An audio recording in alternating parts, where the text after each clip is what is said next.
This is no sleep historian, where history isn't dead, just restless. The facts are real. The horror is buried in the footnotes, and the past is never as distant as you think. History is filled with warlords, philosophers, kings, and tyrants. We remember how they lived, but rarely how they died. This series digs up the strange, absurd, and gruesomely ironic ways the powerful, the brilliant, and the legendary met their end. These aren't myths, these are real deaths, recorded by ancient hands, and now whispered back to life, one corpse at a time. Part 1. Draco of Athens, crushed by affection. In the shadowed halls of ancient Athens, where democracy was still a fledgling concept and justice often wore the mask of vengeance, one man's name would echo through millennia, not for his wisdom, but for the harshness of his laws and the bizarre circumstances of his death. Draco of Athens, the first recorded legislator of the city-state, lived during the 7th century BCE, a time when Athens was transitioning from aristocratic rule toward more codified systems of governance. The Athens of Draco's era was a city in turmoil. Social tensions ran high between the aristocratic families who had long held power and the growing merchant class seeking representation. Blood feuds were common, with families passing down vendettas through generations like heirlooms of hatred.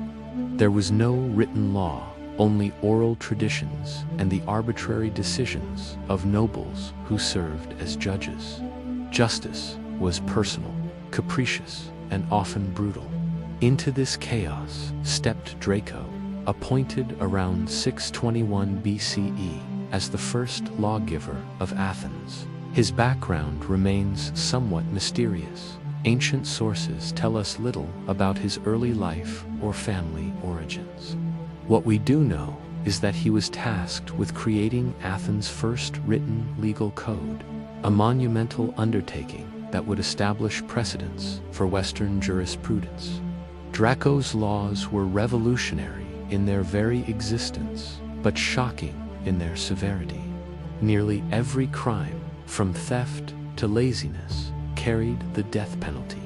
When later asked why he prescribed death for so many offenses, Draco reportedly replied that small crimes deserved death, and he could think of no greater punishment for larger ones. His code covered everything from homicide to debt, establishing distinctions between voluntary and involuntary manslaughter, concepts that remain relevant in modern legal systems. The term draconian would come to mean excessively harsh or severe. Yet despite the brutal nature of his laws, they served a crucial purpose in Athenian society. By codifying punishments and making them public, Draco removed the arbitrary nature of aristocratic justice. No longer could nobles impose whatever punishment they fancied. The law was written, visible, and theoretically equal for all citizens. Draco's legal innovations extended beyond criminal law. He established procedures for legal proceedings, created a framework for property rights, and most importantly, began the process of wresting judicial power from the hands of individual aristocrats and placing it within institutional structures.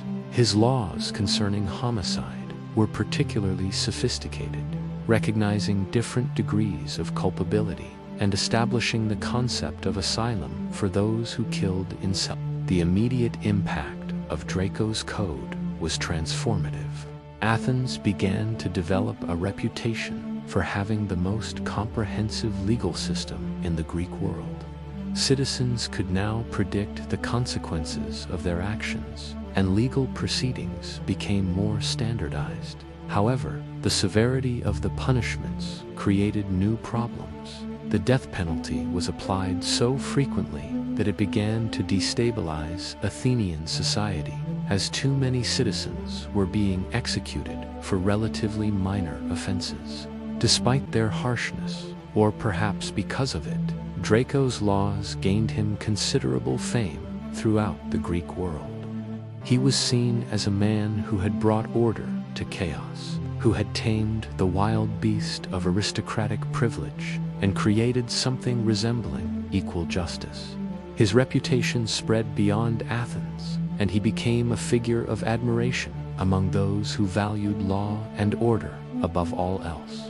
It was this very fame and the public's affection for the stern lawgiver that would prove to be his undoing. According to ancient sources, including Diogenes, Laertius, and other historians, Draco's death occurred in a theater on the island of Aegina, where he had traveled either on official business or perhaps to receive honors for his legal work. The exact year of his death is uncertain, but it likely occurred in the late 7th century BCE, several years after he had established his legal code. The circumstances were as extraordinary as they were ironic. As Draco entered the theater, the assembled crowd recognized the famous lawgiver. In ancient Greece, it was customary to show respect and admiration for honored individuals by throwing clothing items, cloaks, hats, and other garments as a gesture of acclaim. What began as a demonstration of respect quickly turned deadly. The crowd's enthusiasm was overwhelming, and they showered Draco with so many cloaks and hats that he was buried beneath the fabric. Unable to breathe under the weight of all the clothing, the man who had sentenced countless others to death for minor infractions was himself suffocated by the very affection of the people who admired his harsh justice. The irony of Draco's death was not lost on ancient commentators. Here was a man whose name had become synonymous with merciless punishment, killed not by violence or disease, but by an excess of love and admiration. The very citizens who had lived under his harsh laws were so grateful for the order he had brought to their society that their gratitude literally overwhelmed him. This strange death also reflects the intense public nature of ancient Greek society. In a world where public recognition was the highest form of honor, where citizens gathered regularly in theaters and agoras to celebrate their heroes, the expression of collective admiration could become as dangerous as collective anger. Draco's fate serves as a reminder that even positive emotions, when channeled through large crowds, can have devastating consequences. The legacy of Draco's death became part of Athenian folklore, a cautionary tale about the dangers of excessive popularity and the unpredictable nature of crowd behavior. It also highlighted the strange relationship between the lawgiver and his subjects. Those who lived under his harsh codes ultimately killed him with kindness. Following Draco's death, his legal code continued to govern Athens for several more decades until Suitlan, another great lawgiver, reformed the laws around 594 BCE. Suitlan kept only Draco's homicide laws, which were considered well-crafted, while abolishing most of the harsh punishments for lesser crimes. Thus, while Draco's body was crushed by the weight of public affection, his legal innovations lived on, refined and tempered by subsequent reformers. The story of Draco's death reminds us that history's most significant figures often meet their ends in ways that seem to mock their life's work. The man who brought written law to Athens, who sought to control human behavior through the threat of death, was himself killed by the uncontrollable human impulse to show love and respect. In death, as in life, Draco became a symbol of the complex relationship between law, order, and the unpredictable nature of human society. Part 2. Aeschylus, killed by a falling turtle. The morning sun cast long shadows across the Sicilian landscape as Aeschylus, the father of Greek tragedy, made what would prove to be a fatal decision. The year was 456 BCE, and the great playwright, now in his 70s, had chosen to spend his final years in the Greek colony of Sicily, far from his beloved Athens. Little did he know that his attempt to cheat fate would only hasten his encounter with one of history's most bizarre deaths. Aeschylus had lived through the most transformative period in Greek history.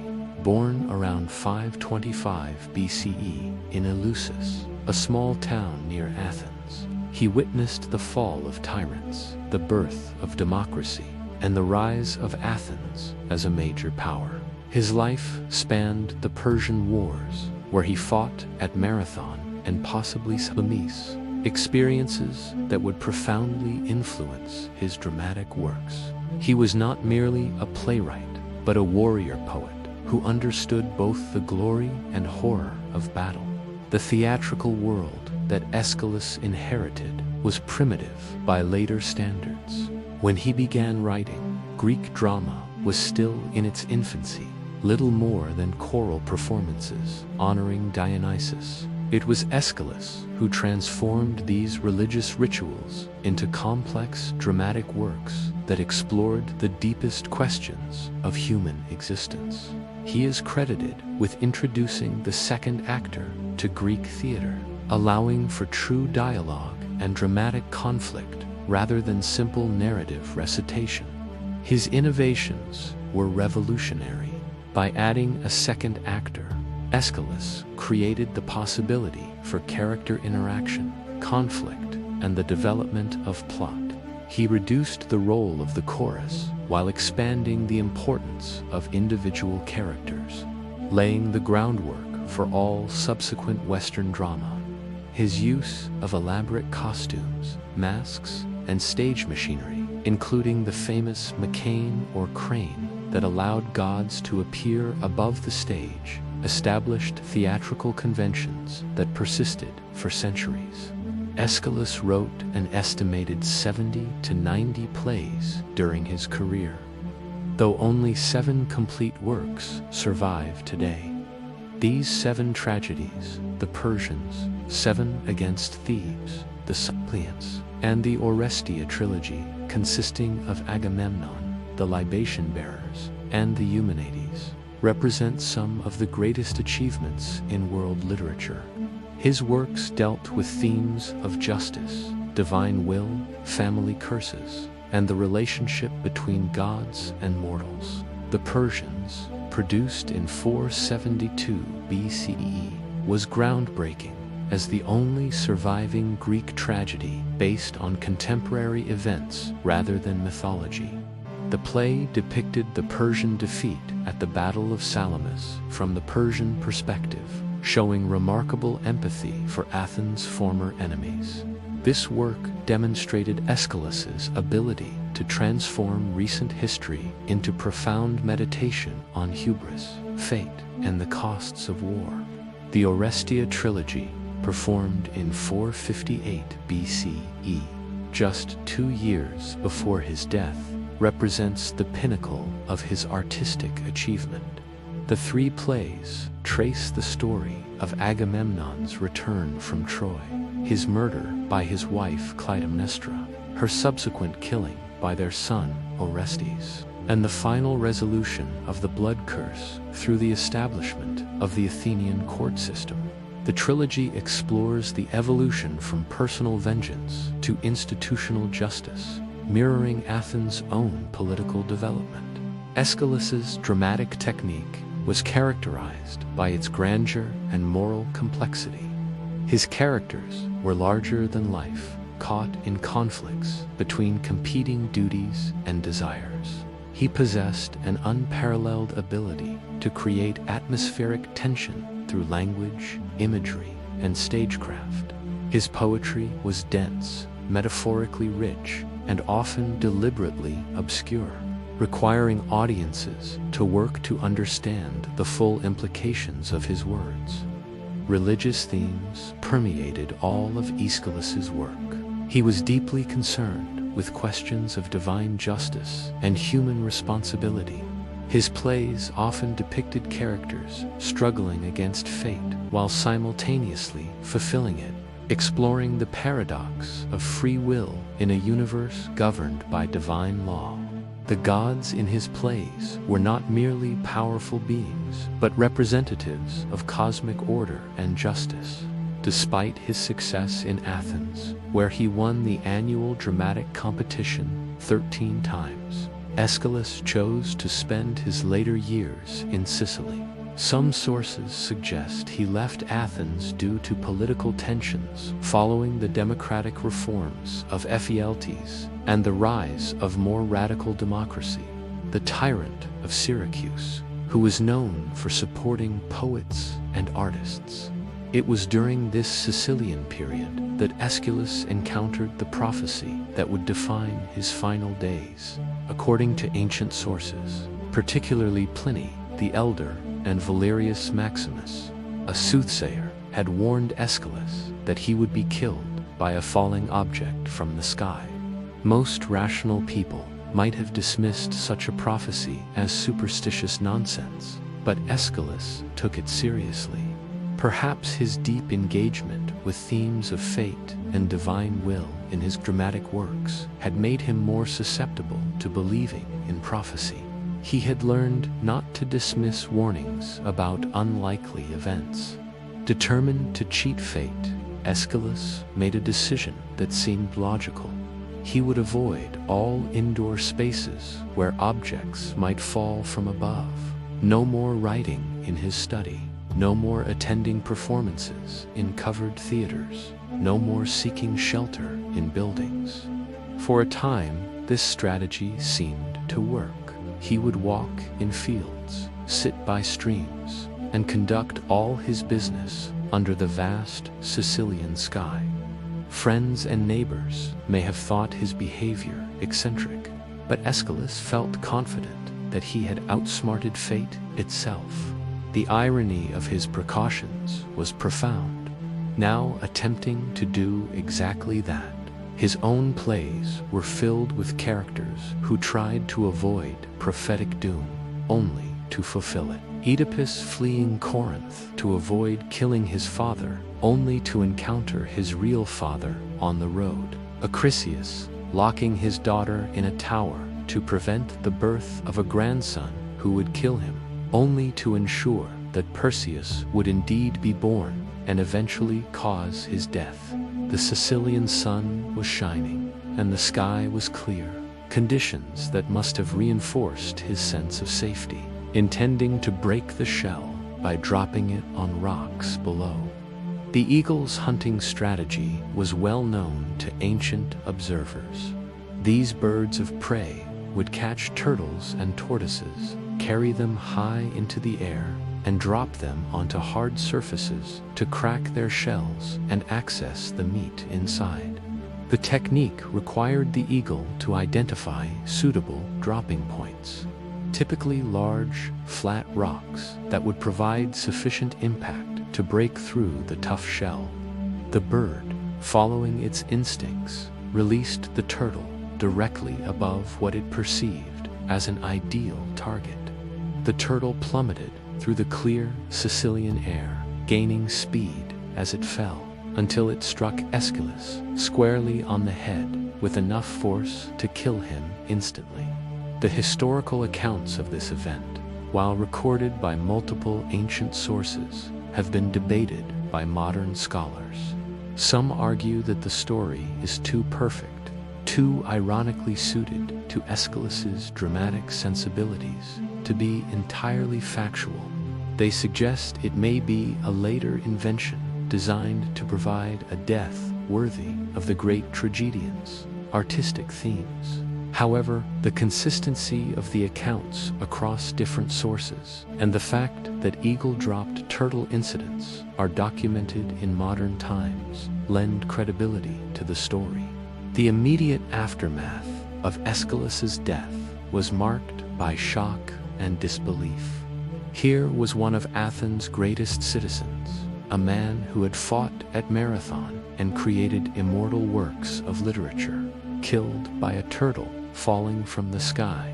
The absurdity of it seemed to mock the very notion of heroic death. Instead of dying gloriously in battle or peacefully in old age, surrounded by admirers, Aeschylus had been struck down by a reptile wielded unwittingly by a bird. Yet the more people reflected on the circumstances of his death, the more it seemed to embody the very themes that had dominated his work. The futility of trying to escape fate, the role of chance in human affairs, the way seemingly insignificant events can have momentous consequences. All of these ideas that Aeschylus had explored in his tragedies were present in the manner of his dying. The news of Aeschylus's death traveled quickly throughout the Greek world.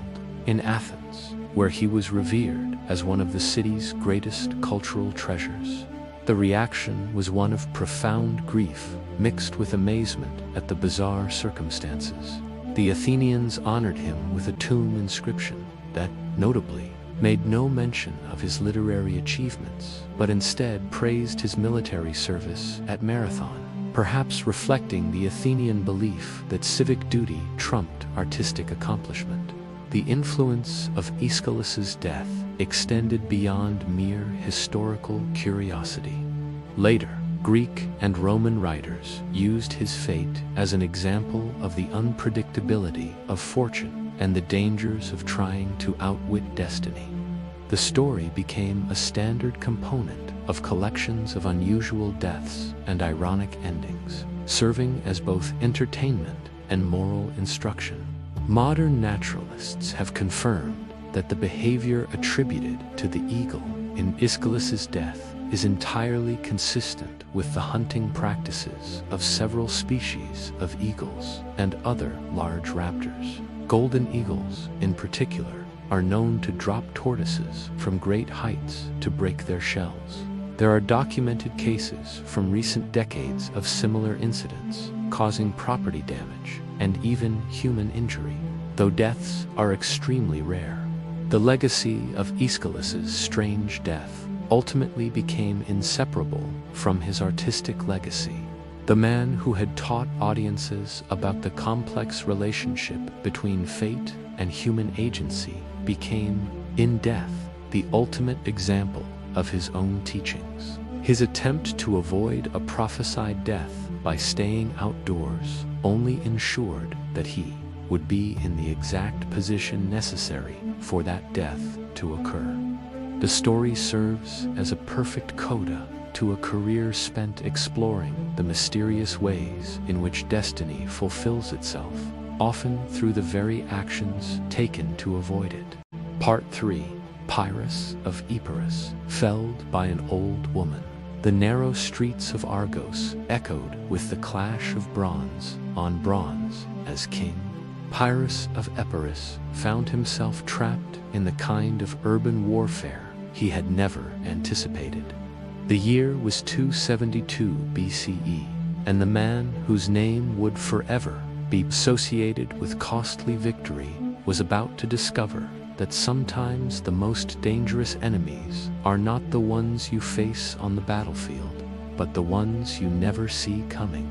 Pyrrhus was born around 318 BCE into the royal house of Epirus, a mountainous kingdom in what is now northwestern Greece and southern Albania. His early life was marked by the political instability that characterized the Hellenistic period following Alexander the Great's death. When Pyrrhus was just 2 years old, his father Eocides was dethroned, and the infant prince was spirited away by loyal retainers who carried him to safety in Illyria. This dramatic beginning set the tone for a life that would be defined by constant warfare, political maneuvering, and the relentless pursuit of glory. Pyrrhus was raised in the traditions of Homeric heroism, believing that a king's greatest duty was to lead his warriors in battle and expand his realm through conquest. He claimed descent from Achilles through his son Neoptolemus, a lineage that both inspired and burdened him with expectations of military excellence. The young prince's education was thoroughly military. He learned not just the arts of personal combat, but the complex sciences of Hellenistic warfare, siegecraft, logistics, the deployment of different types of troops, and most importantly, the revolutionary use of war elephants that had been introduced to the Mediterranean world following Alexander's campaigns in India. These massive creatures would become Pyrrhus's signature weapon, striking terror into enemies who had never faced such beasts. Pyrrhus regained his throne in 297 BCE with the help of Ptolemy I of Egypt. But his kingdom of Epirus was small and poor compared to the great Hellenistic monarchies of Macedonia, Syria, and Egypt. Ambitious beyond the limits of his resources, Pyrrhus sought to expand his power through a series of military campaigns that would establish him as one of the finest tactical generals of his era. Even as they demonstrated his fatal inability to translate battlefield success into lasting political gain. His first major opportunity came in 281 BCE, when the Greek city of Tarentum in southern Italy appealed for help against the expanding Roman Republic. The Romans had been systematically conquering the Greek cities of southern Italy, and Tarentum, facing siege, desperately needed a military leader capable of matching Roman discipline and organization. Pyrrhus saw this as his chance to carve out a Western empire and accepted the invitation. The war that followed would make Pyrrhus famous throughout the ancient world and give the English language the term Pyrrhic victory. At the Battle of Heraclea in 280 BCE, Pyrrhus deployed his war elephants against Roman troops who had never encountered such creatures. The sight and smell of the massive beasts threw the Roman cavalry into panic, and Pyrrhus won a decisive tactical victory. However, his losses were enormous. Thousands of his best soldiers died, including many of his irreplaceable veteran officers. When congratulated on his victory, Pyrrhus reportedly replied, "Another such victory, and we shall be utterly ruined." This statement, recorded by Plutarch, captured the essential tragedy of Pyrrhus's military career. His tactical brilliance was undermined by strategic short-sightedness and an inability to understand that some victories cost more than defeats. The pattern repeated itself at the Battle of Asculum in 279 BCE once again. Pyrrhus won the field, but at such enormous cost that his army was effectively crippled. The Romans, with their vast population and systematic approach to warfare, could replace their losses relatively easily. Pyrrhus, leading a coalition of Greeks, Epiro, and Italian allies, could not. Each victory left him weaker than before. Frustrated by his inability to achieve decisive results in Italy, Pyrrhus accepted an invitation from the Greek cities of Sicily to help them against the Carthaginians. This decision revealed another of his fatal flaws, an inability to focus on a single objective. Rather than consolidating his gains in Italy or returning to build up his base in Epirus, he scattered his forces across multiple theaters, ensuring that he would be weak everywhere. The Sicilian campaign initially showed promise. Pyrrhus won several victories against the Carthaginians and seemed poised to drive them from the island entirely. However, his high-handed treatment of his Greek allies soon turned them against him. His demands for tribute and his arbitrary seizure of property alienated the very people he had come to help. Within 2 years, he had made so many enemies in Sicily that his position became untenable. Returning to Italy in 276 BCE, Pyrrhus found that the Romans had used his absence to strengthen their position and win over many of his former allies. The final confrontation came at the Battle of Benevento in 275 BCE, where the Romans not only defeated Pyrrhus, but did so by turning his own tactics against him. They used fire-armed pigs to panic his war elephants, causing the massive creatures to trample his own troops in their terror. This decisive defeat marked the end of Pyrrhus's Italian adventure. He had accomplished nothing lasting. The Romans continued their conquest of southern Italy. Tarentum eventually fell, and Pyrrhus had wasted the flower of Epirote manhood in a series of meaningless victories. He returned to Epirus in 275 BCE, his reputation as a general intact, but his kingdom weakened and his treasury empty. Unable to accept the limitations imposed by his failures, Pyrrhus almost immediately began planning new campaigns. In 274 BCE, he invaded Macedonia, defeating the current king Antigonus II, Gonatas, and seizing control of the kingdom. For a brief moment, it seemed that Pyrrhus might finally achieve the great power status he had always sought. Macedonia was rich, strategically located, and had a military tradition that matched his own ambitions. However, Pyrrhus's inability to govern effectively soon manifested itself in Macedonia as it had in Sicily. His harsh rule and constant demands for resources to fund new military campaigns alienated the Macedonian nobility and common people alike. When Antigonus II began organizing resistance, many Macedonians were ready to support him. Pyrrhus found himself fighting not just foreign enemies, but domestic rebellions. It was during this period of political instability that Pyrrhus received an invitation that would prove fatal. Aristes, one of the rival claimants to the throne of Argos, appealed for Pyrrhus's help against his opponents. Argos was one of the most ancient and prestigious cities in Greece, with a history stretching back to the heroic age. The opportunity to install a friendly ruler there while gaining access to Argive resources proved irresistible to Pyrrhus, despite the obvious risks of further dividing his forces. In 272 BCE, Pyrrhus marched south with a mixed force of Epirote Gauls and whatever allies he could muster. The army was much smaller than the forces he had led in Italy and Sicily, probably no more than a few thousand men. His financial resources were so limited that he could not afford to equip his troops properly or maintain a long campaign. This was clearly intended as a quick strike to install Aristes and then return to deal with more pressing problems in Macedonia.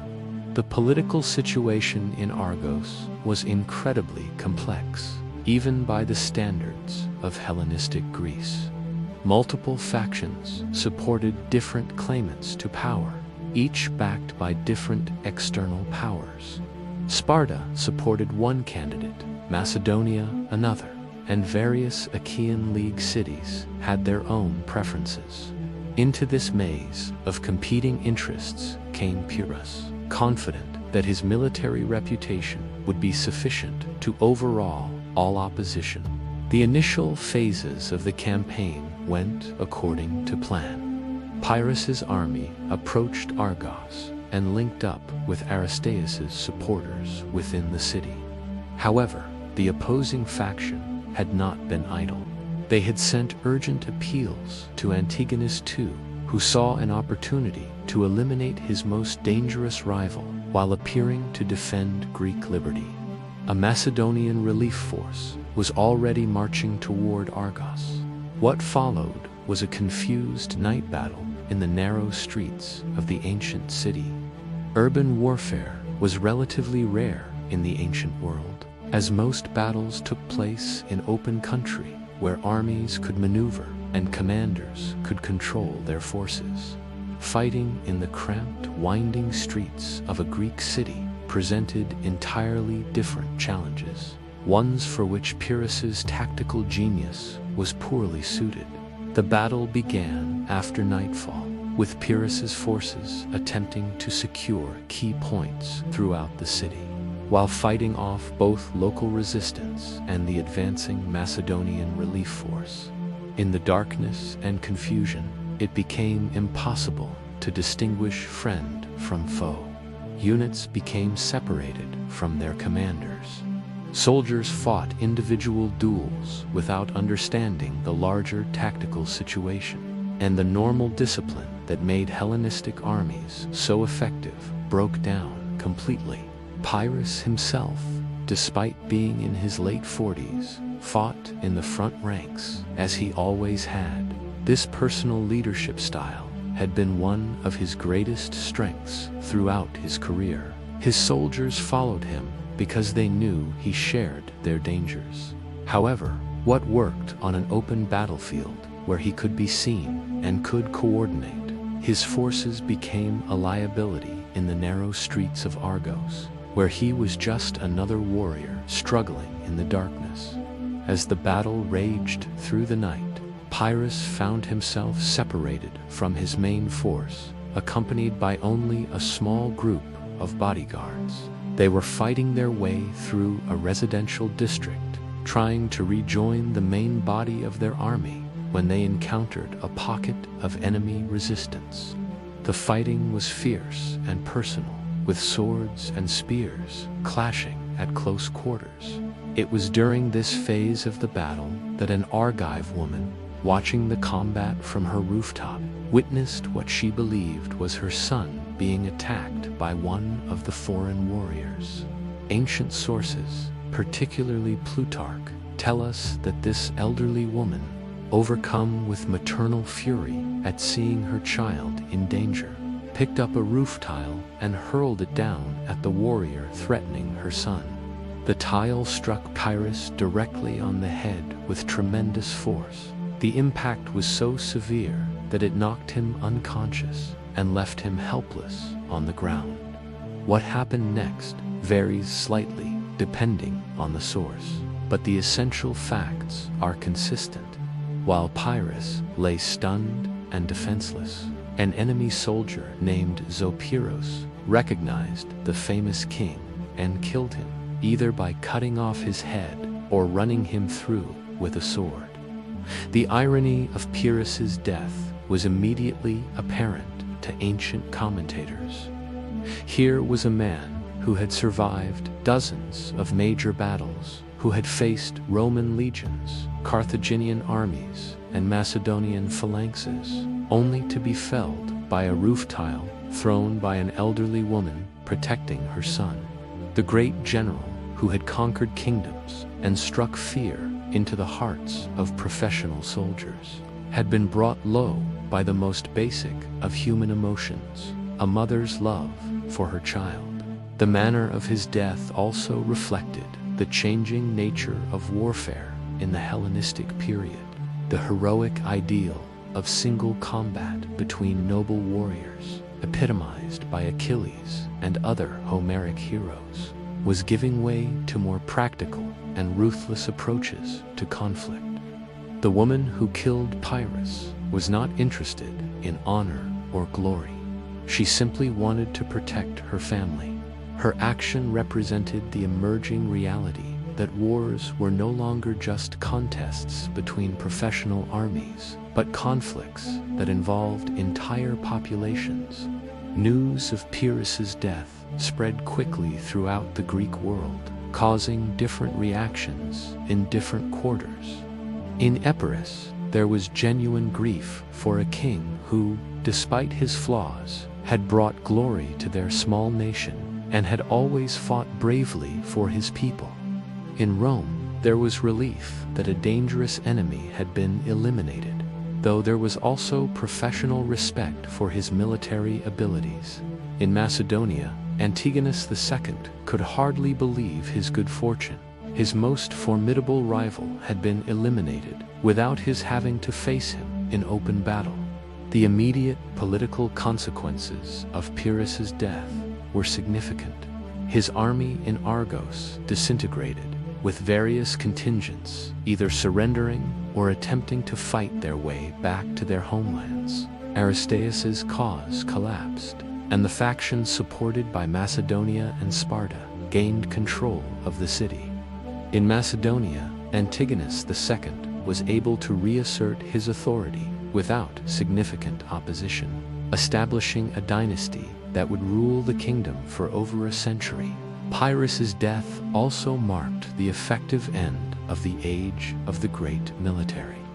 Adventurers who had dominated the early Hellenistic period, the generation of Alexander's successors, men like Pyrrhus, Demetrius, and Lysimachus, had been characterized by their willingness to risk everything on bold military campaigns aimed at carving out personal empires.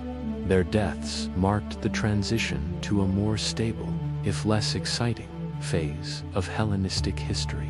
The legacy of Pyrrhus's death became part of the broader narrative about the unpredictability of fortune and the dangers of excessive ambition.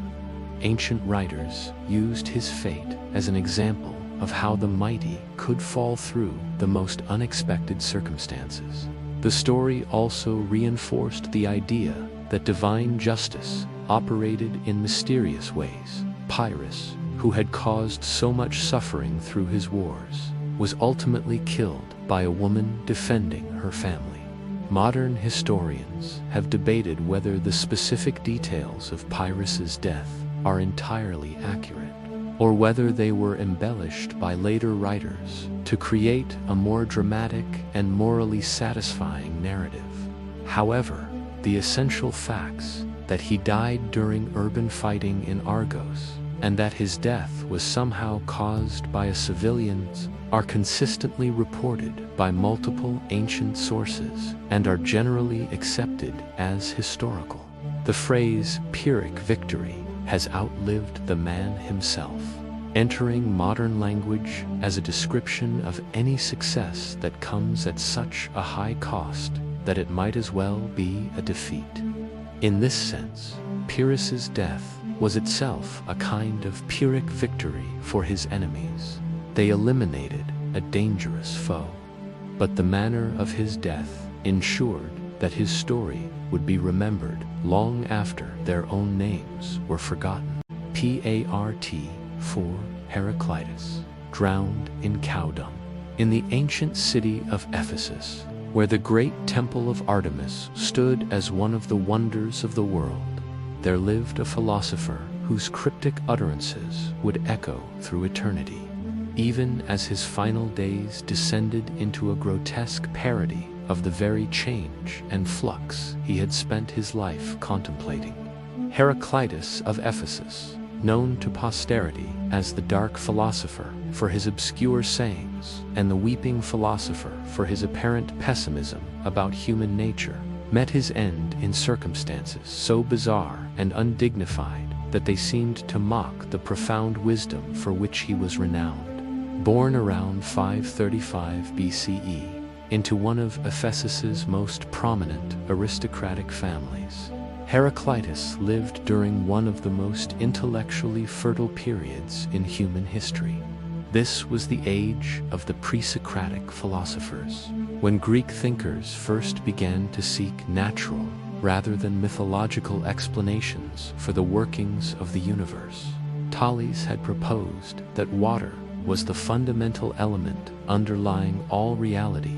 Anaximander had conceived of the infinite as the source of all things, and Pythagoras had discovered the mathematical principles governing musical harmony and cosmic order. Ephesus itself was perfectly positioned to nurture such intellectual innovation. Located on the western coast of Asia Minor, it served as a crucial link between the Greek world and the ancient civilizations of the East. The city was enormously wealthy, thanks to its position on major trade routes and the presence of the Artemision, which attracted pilgrims and their money from throughout the Mediterranean world. This prosperity created a leisured class with the time and resources to pursue philosophical speculation. Yet, Heraclitus, despite his aristocratic birth and the intellectual opportunities available in Ephesus, developed a profoundly pessimistic view of human society and human nature. He believed that most people lived in a state of spiritual sleep, unaware of the deeper patterns that governed reality. His famous saying, "The many are worthless," reflected his conviction that the majority of humanity was incapable of understanding the profound truths he sought to communicate. This misanthropy led Heraclitus to adopt an increasingly solitary lifestyle. Unlike other philosophers who established schools and gathered disciples, he seems to have deliberately made his teachings difficult to understand, earning him the nickname the Dark One. Even in his own lifetime, he wrote in aphorisms and paradoxes, using deliberately obscure language that required careful interpretation to comprehend. The central insight of Heraclitean philosophy was the doctrine of flux, the idea that everything in the universe is in constant motion and change. His most famous saying, "You cannot step into the same river twice," encapsulated this vision of reality as a dynamic process rather than a collection of static objects. For Heraclitus, change was not merely something that happened to things. Change was the fundamental nature of reality itself. This doctrine of flux was balanced by his belief in an underlying cosmic order, which he called the Logos. The Logos was the rational principle that governed all change, ensuring that the constant flux of the universe followed intelligible patterns. Fire, for Heraclitus, was the physical manifestation of this principle, not because fire was literally the substance of all things, but because fire best exemplified the process of transformation that characterized reality. Heraclitus's political philosophy reflected his general pessimism about human nature. He believed that most people were incapable of understanding the Logos, and therefore lived in ignorance and conflict. He had particular contempt for democratic institutions, viewing them as expressions of the ignorant many's desire to overthrow the wisdom of the few. His aristocratic background undoubtedly influenced these views, but they were also consistent with his broader philosophical system. The philosopher's contempt for popular opinion extended to his attitude toward other intellectuals. He criticized Homer, the foundational poet of Greek culture, for failing to understand the deeper meaning of his own verses. He dismissed Hesiod, Pythagoras, and other respected thinkers as charlatans who had fooled the masses with their superficial wisdom. This intellectual arrogance further isolated him from both popular society and the community of scholars. As Heraclitus aged, his misanthropy deepened into what appears to have been a form of clinical depression. Ancient sources describe him as becoming increasingly withdrawn, spending long periods alone in the mountains surrounding Ephesus, subsisting on grass and herbs. This hermit-like existence reflected his growing conviction that human society was irredeemably corrupt, and that wisdom could only be found in solitude and contemplation of nature. The specific circumstances that led to Heraclitus's fatal illness are described in various ancient sources, though the details vary somewhat.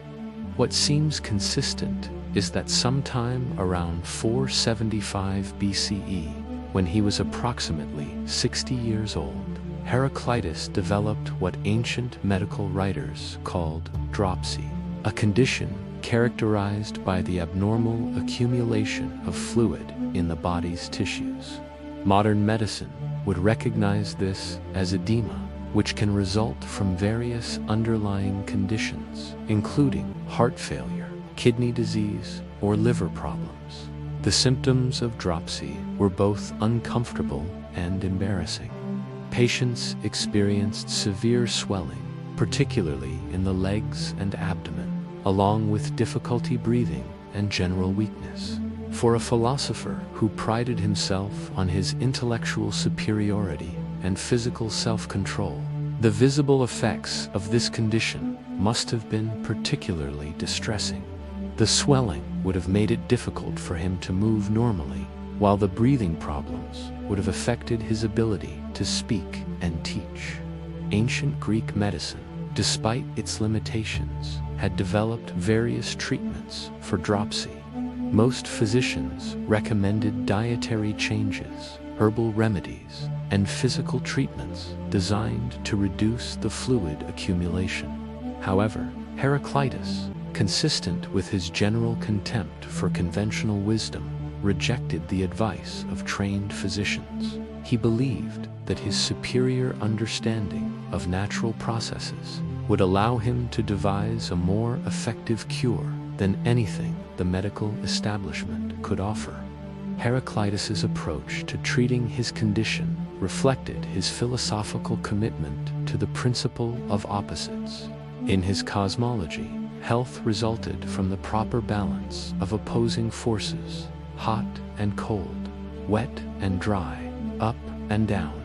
Since dropsy involved an excess of fluid, he reasoned that the cure must involve the application of heat and dryness to restore the proper balance. This led him to conceive of what he considered an ingenious treatment. He would bury himself in fresh cow dung. The logic, from his perspective, was that the natural heat generated by decomposition would dry out the excess fluid in his body. He had observed that manure piles generated considerable heat as they decomposed, and he believed that by surrounding himself with this organic material, he could literally cook the disease out of his system. The treatment he devised was both elaborate and disgusting. He arranged for a large quantity of fresh cow manure to be delivered to a secluded location where he could conduct his cure without interference from family or physicians, who might try to dissuade him. He then buried himself up to his neck in the dung, leaving only his head exposed so he could breathe. Ancient sources differ on exactly how long Heraclitus remained buried in the manure. Some suggest it was several days, others that it was only a matter of hours. What is consistent across the accounts is that the treatment proved not only ineffective, but fatal. Instead of drawing out the excess fluid, the heat and toxicity of the decomposing organic matter seems to have poisoned him. The specific cause of death is not entirely clear from ancient medical accounts, but it likely involved a combination of toxic exposure and dehydration. Decomposing organic matter produces various noxious gases, including hydrogen sulfide and ammonia, which can be lethal in high concentrations. Additionally, the heat generated by the decomposition process would have caused severe dehydration, ironically worsening the very condition Heraclitus was trying to cure.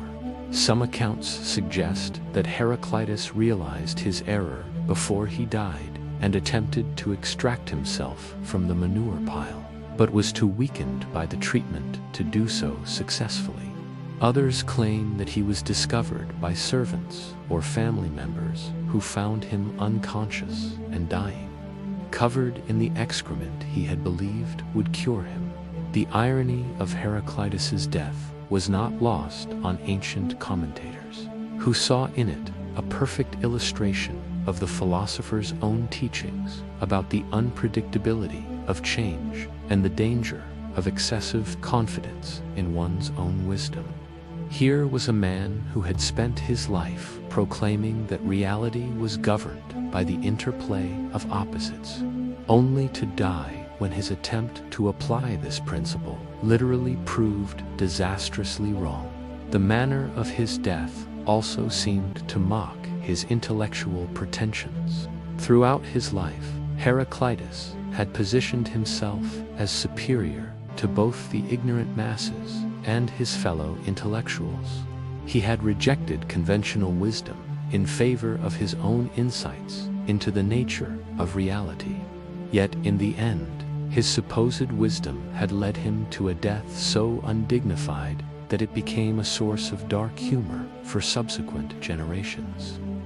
Ancient writers used Heraclitus's death as a cautionary tale about the dangers of intellectual pride and the importance of distinguishing between theoretical knowledge and practical wisdom.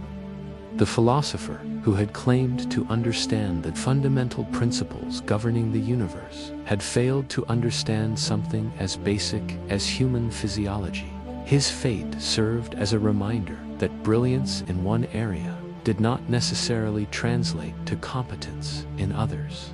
The story of Heraclitus's death also reflected broader tensions in ancient Greek culture between traditional religious and medical practices and the new rational approaches being developed by philosophers and scientists. Heraclitus's rejection of conventional medical treatment in favor of his own theoretically derived cure represented an extreme version of the intellectual arrogance that characterized many early Greek thinkers. Yet, despite the ignominious circumstances of his death, Heraclitus's philosophical legacy remained influential.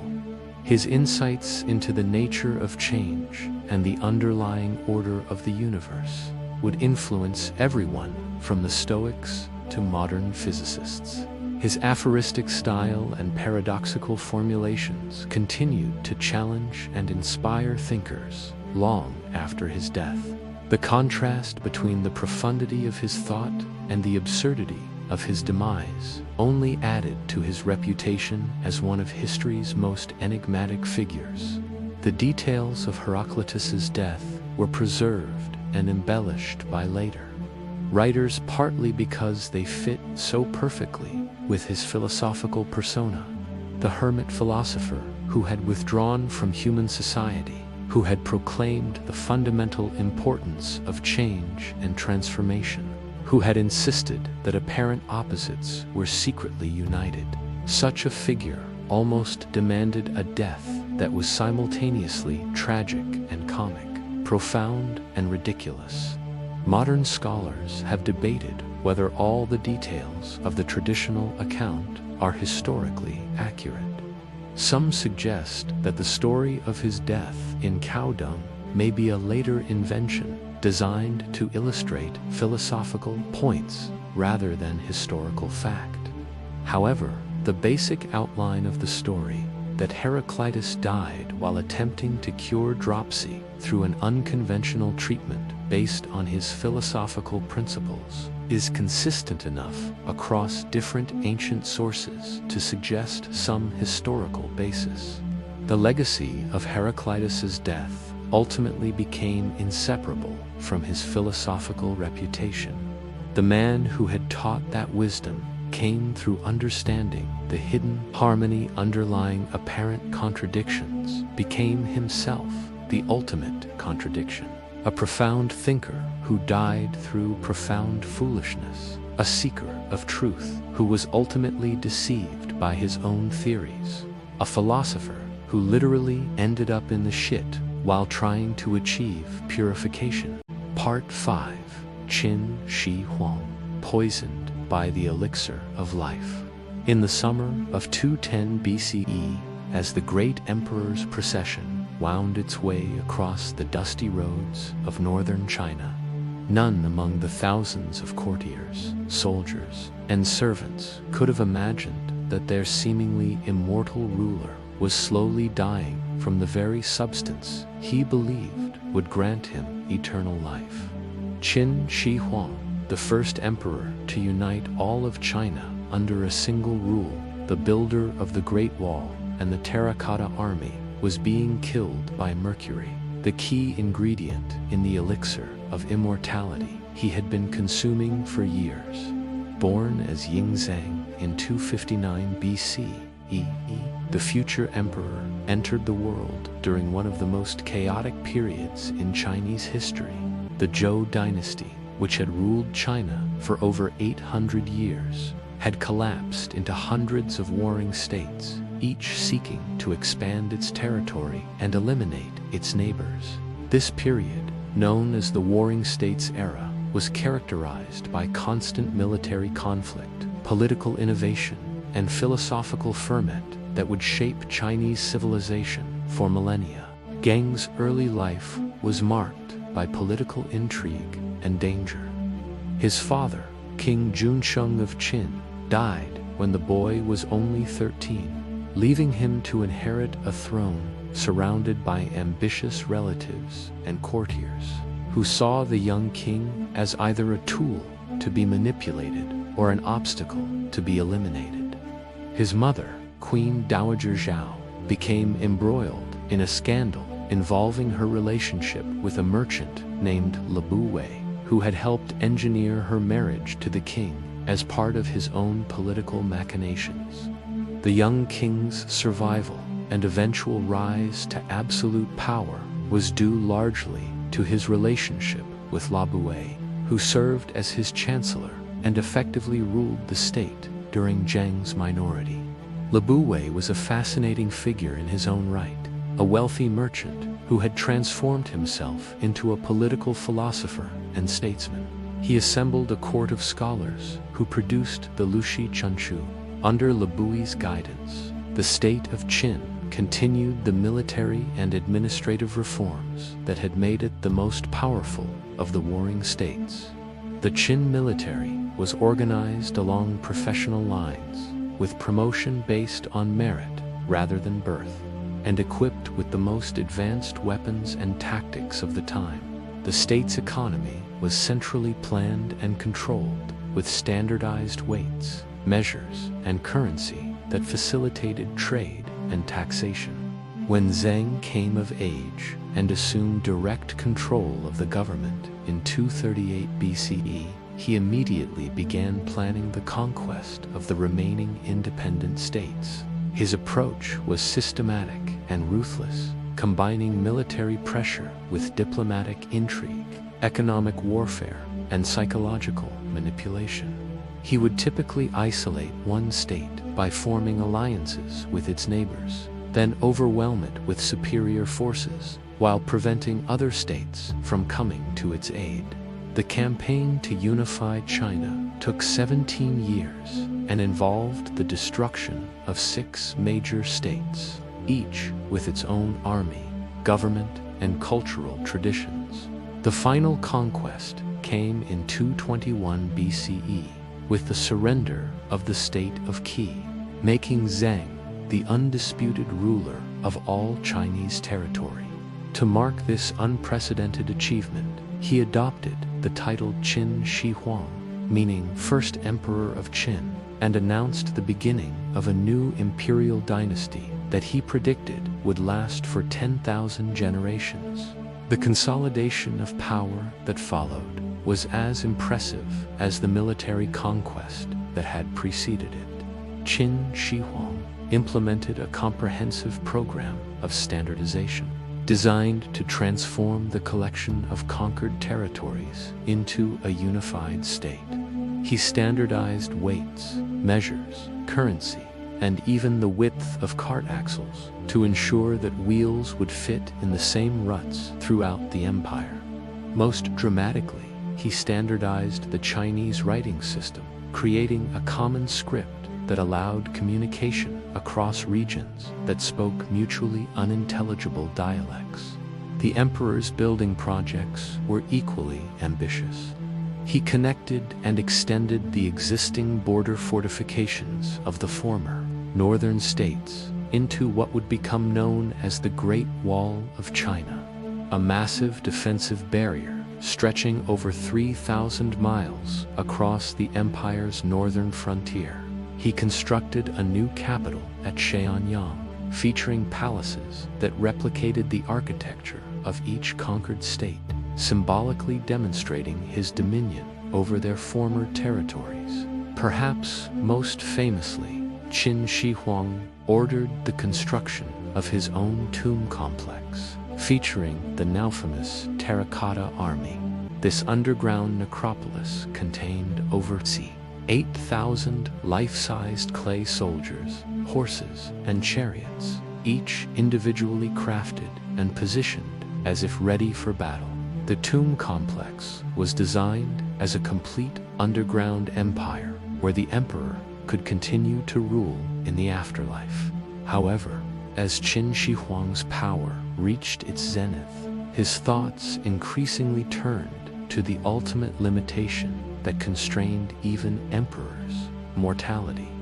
The man who had conquered an entire civilization and commanded millions of subjects found himself powerless against the natural process of aging.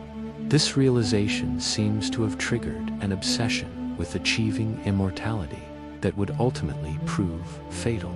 The emperor's interest in immortality was not merely personal but political.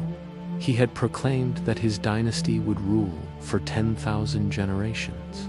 But this promise was meaningless if he himself died of old age like ordinary mortals. His quest for eternal life was therefore intimately connected to his vision of eternal imperial rule. If he could discover the secret of immortality, he could ensure that his unified China would never again fragment into warring states. This obsession led Qin Shi Huang to become a patron of alchemists and Taoist practitioners who claimed to possess the secrets of eternal life. Taoism, one of the major philosophical schools of ancient China, included traditions of alchemical experimentation aimed at discovering elixirs that could extend life indefinitely. Taoist alchemists believed that by properly combining and refining various substances, particularly metals and minerals, they could create pills or potions that would grant immortality. The emperor assembled a court of these practitioners, providing them with unlimited resources and laboratories where they could conduct their experiments. The most prominent of these figures was Su Fu, an alchemist who claimed to know the location of islands inhabited by immortal beings who possessed the elixir of life. Qin Shi Huang financed several maritime expeditions led by Su Fu to search for these mythical islands, expeditions that may have reached Japan but never returned with the promised elixir. While waiting for Su Fu's return, the emperor began consuming various alchemical preparations created by his court magicians. The most common ingredient in these preparations was mercury, which ancient Chinese alchemists believed possessed special properties due to its unique characteristics as a liquid metal. Mercury was thought to represent the perfect balance of yin and yang, the fundamental opposing forces that governed the universe according to Taoist philosophy. The alchemical preparations consumed by Qin Shi Huang typically involved heating mercury with various other substances, sulfur, lead, arsenic, and various plant materials, to create pills or liquid potions. The alchemists claimed that the heating process transformed the mercury into a more refined and potent form that could grant immortality when consumed regularly. The emperor was advised to take these preparations daily, often multiple times per day, to gradually build up the concentration of immortality-granting substances in his body. Modern science understands that mercury is an extremely toxic heavy metal that causes severe neurological damage when ingested. The symptoms of chronic mercury poisoning include tremors, memory loss, personality changes, and eventually death. However, because the effects of mercury poisoning develop gradually over months or years, the emperor would not have immediately connected his deteriorating health with the elixirs he was consuming. The irony of the emperor's situation was compounded by the fact that some of the symptoms of mercury poisoning may have initially seemed to confirm the effectiveness of the treatment. Mercury poisoning can cause hyperactivity and elevated mood in its early stages, effects that the emperor might have interpreted as signs of increased vitality and vigor. The alchemists, eager to maintain their privileged positions, would have encouraged this interpretation and attributed any negative effects to the body's adjustment to the powerful medicine. As the years passed, Qin Shi Huang's consumption of mercury-based elixirs became increasingly ritualistic and compulsive.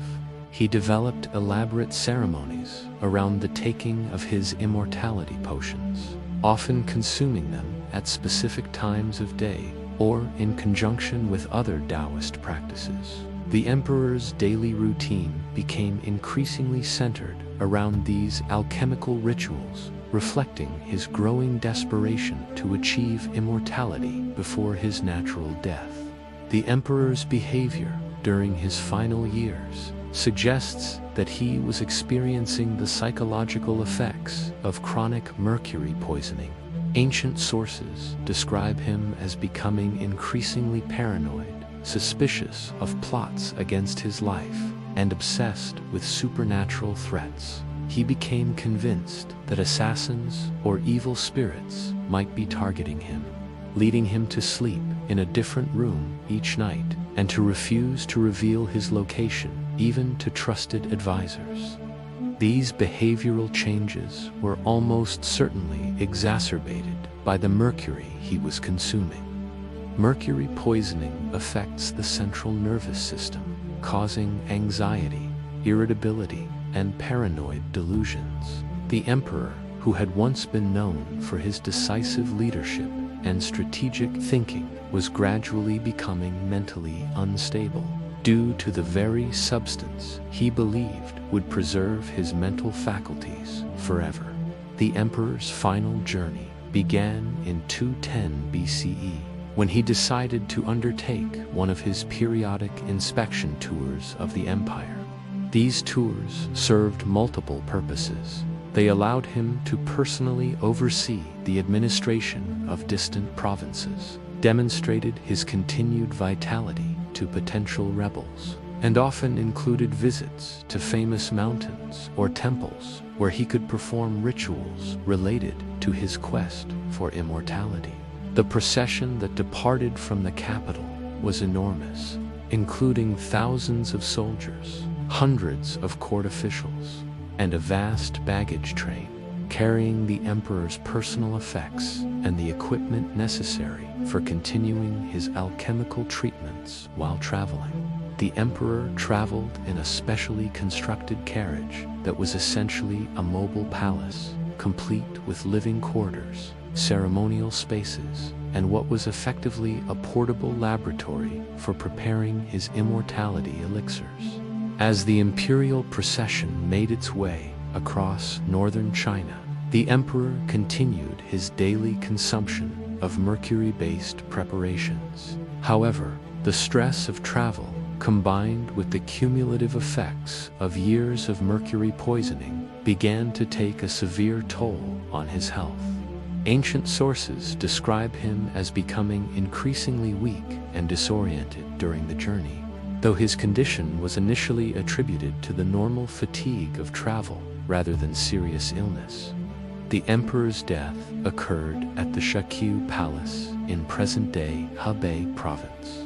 According to the historical records, he fell seriously ill quite suddenly, though this sudden illness was almost certainly the final acute phase of chronic mercury poisoning. The symptoms described by ancient historians, convulsions, difficulty breathing, and loss of consciousness, are consistent with the terminal stages of heavy metal toxicity. Qin Shi Huang died on September 10th to 10 BCE at the age of 49. The irony of his death was immediately apparent to those who understood the circumstances. The emperor, who had sought immortality, had been killed by the very means he had chosen to achieve it. The mercury that was supposed to grant him eternal life had instead cut his natural lifespan short by decades. The immediate aftermath of the emperor's death revealed the extent to which his quest for immortality had compromised not only his health, but the stability of his empire. because he had become so obsessed with achieving personal immortality, he had failed to adequately prepare for succession. His death triggered a power struggle that ultimately led to the collapse of the Qin dynasty within 4 years, making his prediction of 10,000 generations of rule one of history's most spectacularly wrong prophecies. The emperor's closest advisors, terrified of the political consequences of announcing his death, while the imperial procession was still far from the capital, decided to conceal the fact that he had died. They continued the journey as if the emperor were still alive, even placing rotting fish around his carriage to mask the smell of decomposition. This macabre charade continued for over a month until the procession reached the capital and the succession could be managed. The cover-up of Qin Shi Huang's death and the circumstances surrounding it became one of the most closely guarded secrets in Chinese history. The official records, compiled by the succeeding Han Dynasty, provided only vague details about the emperor's final illness, omitting any mention of his consumption of mercury-based elixirs. This reticence was partly due to the political sensitivity of the topic. Admitting that the great emperor had died from his own foolishness would have undermined the legitimacy of imperial rule itself. However, enough information survived in unofficial sources and later historical compilations to allow modern historians to reconstruct the basic facts of what happened. Archaeological evidence from the emperor's tomb complex, including the discovery of extremely high mercury concentrations in the soil around the burial site, has provided additional confirmation that mercury played a central role in both his life and death. The legacy of Qin Shi Huang's death extends far beyond the immediate historical consequences. His fate became a cautionary tale about the dangers of hubris and the futility of trying to escape the natural order. The emperor, who had conquered an entire civilization and commanded the resources of hundreds of millions of people, had been defeated by his own inability to accept the limitations of human mortality. The story also reflects the complex opposition between scientific advancement and superstition that characterized ancient Chinese civilization. The same culture that produced remarkable innovations in metallurgy, engineering, and administration was also susceptible to pseudoscientific beliefs about alchemy and immortality. Qin Shi Huang's death illustrated the potentially fatal consequences of confusing theoretical knowledge with practical understanding. Perhaps most ironically, the emperor's obsession with personal immortality prevented him from achieving the kind of lasting legacy that might have constituted a form of metaphorical immortality. His unified China did not survive his death. His dynasty collapsed almost immediately, and many of his innovations were abandoned by his successors. The emperor who sought to live forever was ultimately remembered more for the manner of his death than for his considerable achievements in life. Part 6. Lucius Fabius Silo, drowned by law. The marble halls of the Roman Senate echoed with an unusual sound on that fateful day in the early 2nd century CE. Not the customary drone of political rhetoric or the clash of competing oratory, but something far more dangerous. Uncontrollable laughter. At the center of this unprecedented scene sat Lucius Fabius Silo, a senator whose name would have been forgotten by history were it not for the extraordinary circumstances of his death, killed not by sword or poison, but by his own inability to stop laughing at the absurdity of Roman legal proceedings. The Rome of Silo's era was at the height of its imperial power, ruling territories that stretched from Britain to Mesopotamia, from the Rhine to the Sahara. The Emperor Trajan had recently completed his conquest of Dacia, bringing unprecedented wealth to the capital and funding ambitious building projects that would define the city's skyline for centuries. Yet, beneath this veneer of prosperity and power, the Roman Republic's traditional institutions were struggling to adapt to the realities of governing a vast empire. The Roman Senate, once the supreme governing body of a city-state, had been transformed into something approaching a rubber stamp for imperial policy. Senators, who had once debated the great questions of war and peace, taxation and public works, now found themselves spending their time on increasingly trivial matters, while the emperor and his appointed officials made the decisions that actually mattered. This transformation had created a class of men who possessed all the trappings of political power but little of its substance.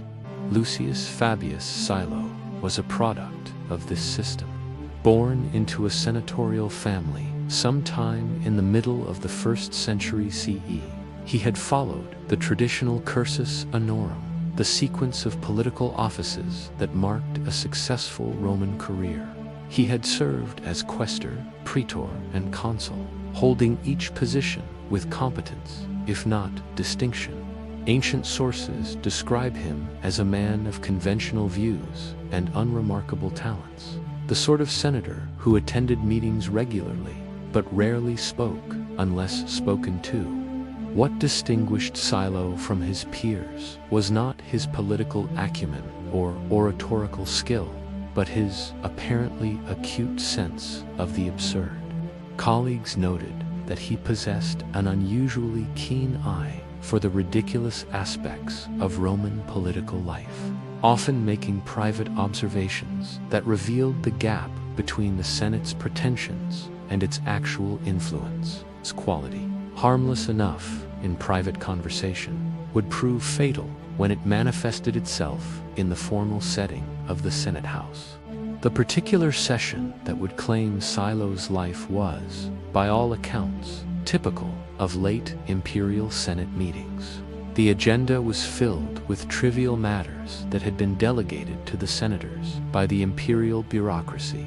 Questions about municipal regulations, minor adjustments to existing laws, and various ceremonial resolutions that had no practical impact on governance. The emperor himself was not present, having delegated the supervision of the session to one of his subordinates. The fatal moment came when the Senate was presented with a proposed law that was so pedantically detailed and absurdly specific that it struck Silo as the perfect embodiment of everything that had gone wrong with Roman governance. Ancient sources vary in their description of exactly what this law concerned, but the consistent element in all accounts is that it dealt with some extremely minor aspect of daily life, possibly regulations about the proper way to conduct business in the marketplace, or rules about the appropriate behavior of slaves in public spaces. What made the proposed law particularly ridiculous was not just its subject matter, but its language. Roman legal Latin had evolved into an extremely complex and technical dialect, filled with archaic phrases, redundant clauses, and elaborate qualifications designed to cover every possible contingency. Legal documents that might have been expressed in a few clear sentences had grown into massive texts that few people, other than professional lawyers, could fully understand.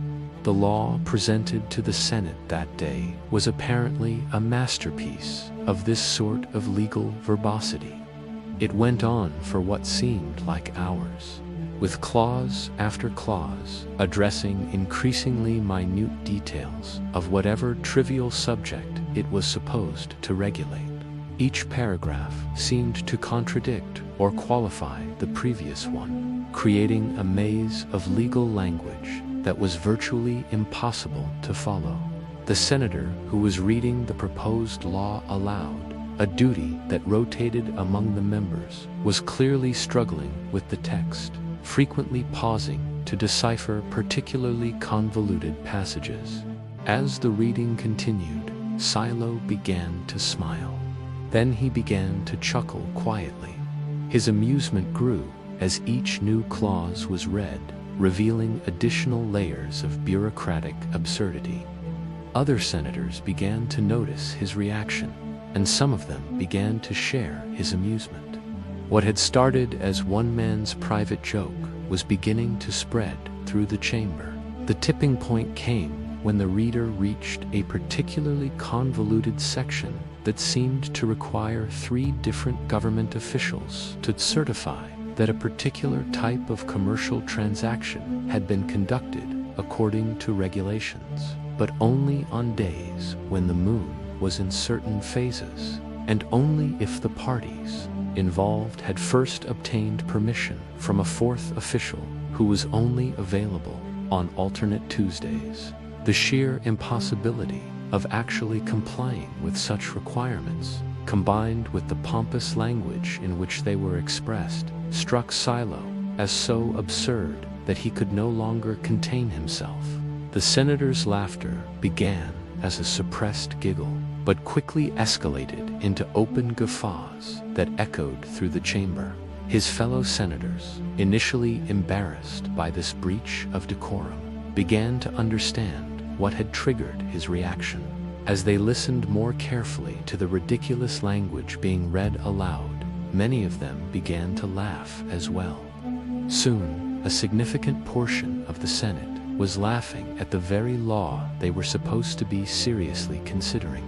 What should have been a moment of shared recognition of bureaucratic absurdity became something far more dangerous for Silo. Once he had started laughing, he found himself unable to stop. Each attempt to regain his composure only made the situation seem more ridiculous, triggering fresh waves of laughter. The formal setting of the Senate House, the serious expressions of his colleagues who were trying to maintain their dignity, the continued droning of the legal text, everything combined to create a perfect storm of absurdity that kept him in a state of uncontrollable mirth. Ancient sources describe the progression of Silo's condition in terms that modern medicine would recognize as the symptoms of severe oxygen deprivation caused by prolonged, uncontrolled laughter. Initially, his face became flushed as he struggled to breathe between fits of laughter. Then he began to experience what appeared to be muscle spasms as his diaphragm contracted repeatedly. Finally, he began to show signs of severe respiratory distress as his body's demand for oxygen exceeded his ability to draw breath. The other senators, initially amused by their colleagues' reaction, became increasingly alarmed as they realized that something was seriously wrong. Attempts to calm Silo or help him regain his composure proved futile.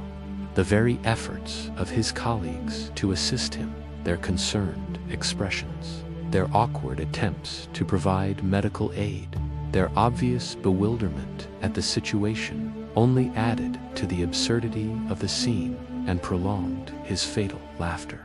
Modern medical understanding explains what happened to Silo in terms of a condition sometimes called fatal hilarity or death by laughter. While extremely rare, there are documented cases of people dying from prolonged, uncontrolled laughter that leads to cardiac arrest, asphyxiation, or other life-threatening complications. The physical act of laughing involves rapid, repeated contractions of the diaphragm and other respiratory muscles, which can become dangerous if sustained for extended periods. In Silo's case, the prolonged laughter appears to have caused a combination of oxygen deprivation and cardiac stress that proved fatal. Ancient accounts describe him as gradually losing consciousness while still laughing, his face changing from flushed red to an alarming blue color. Despite the efforts of his colleagues and whatever medical assistance they could summon, Lucius Fabius Silo died in the Senate House, killed by his own uncontrollable amusement at the absurdity of Roman law. The immediate aftermath of Silo's death was chaotic. The Senate session was suspended while officials tried to understand what had happened and how to respond to such an unprecedented situation. The proposed law that had triggered the fatal laughter was quietly withdrawn from consideration, never to be mentioned again in official records. The entire incident was deeply embarrassing to the dignity of the Senate and the imperial government, leading to efforts to suppress detailed accounts of what had occurred. However, the story of Silo's death was too remarkable to be entirely suppressed. It spread through Rome's social networks, becoming the subject of gossip, philosophical reflection, and literary treatment. Writers like Valerius Maximus, who specialized in collecting unusual and morally instructive anecdotes, included versions of the story in their works.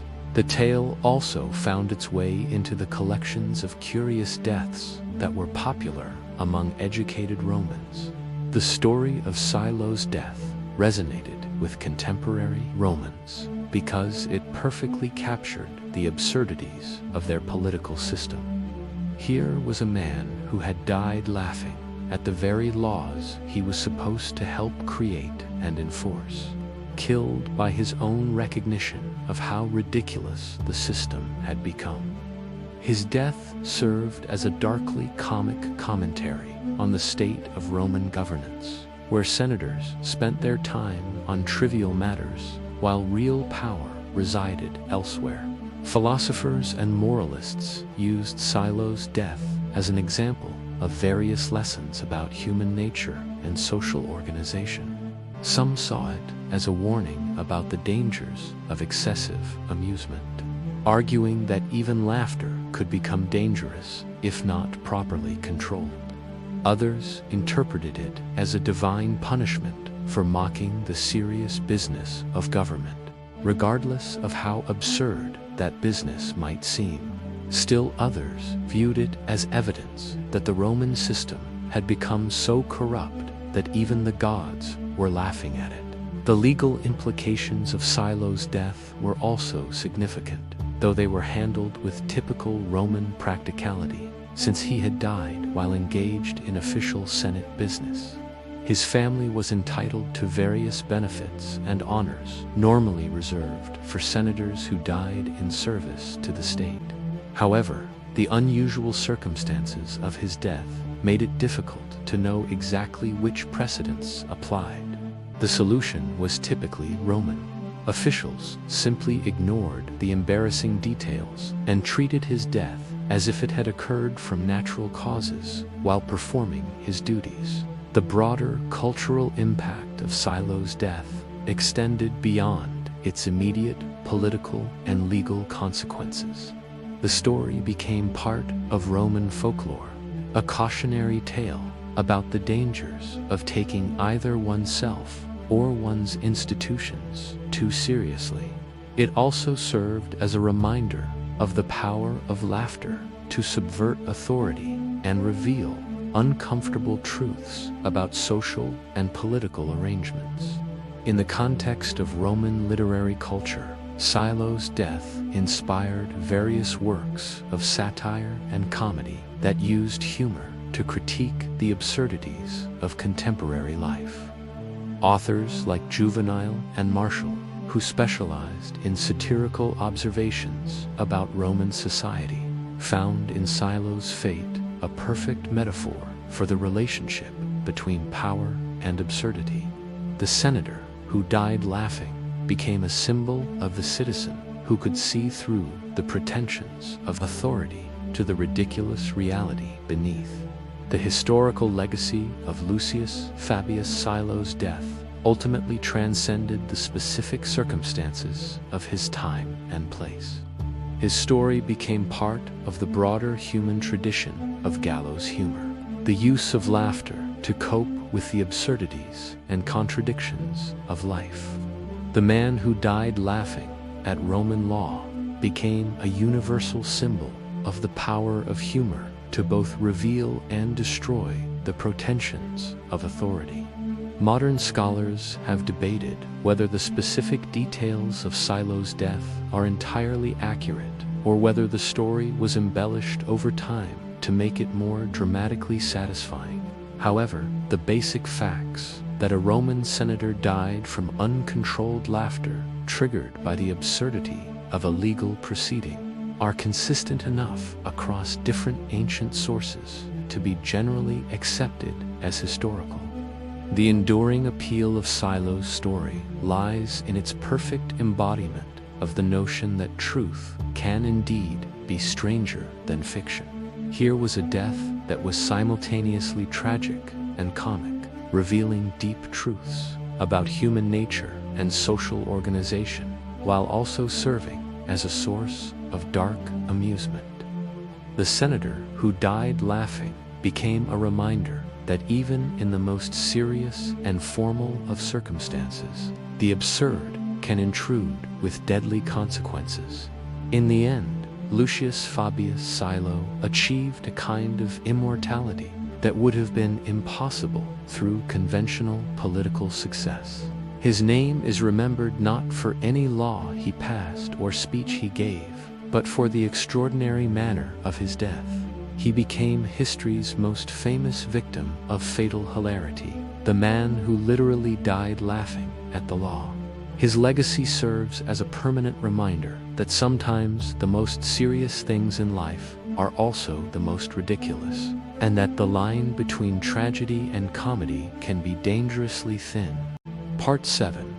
Emperor Valerian, Human Footstool.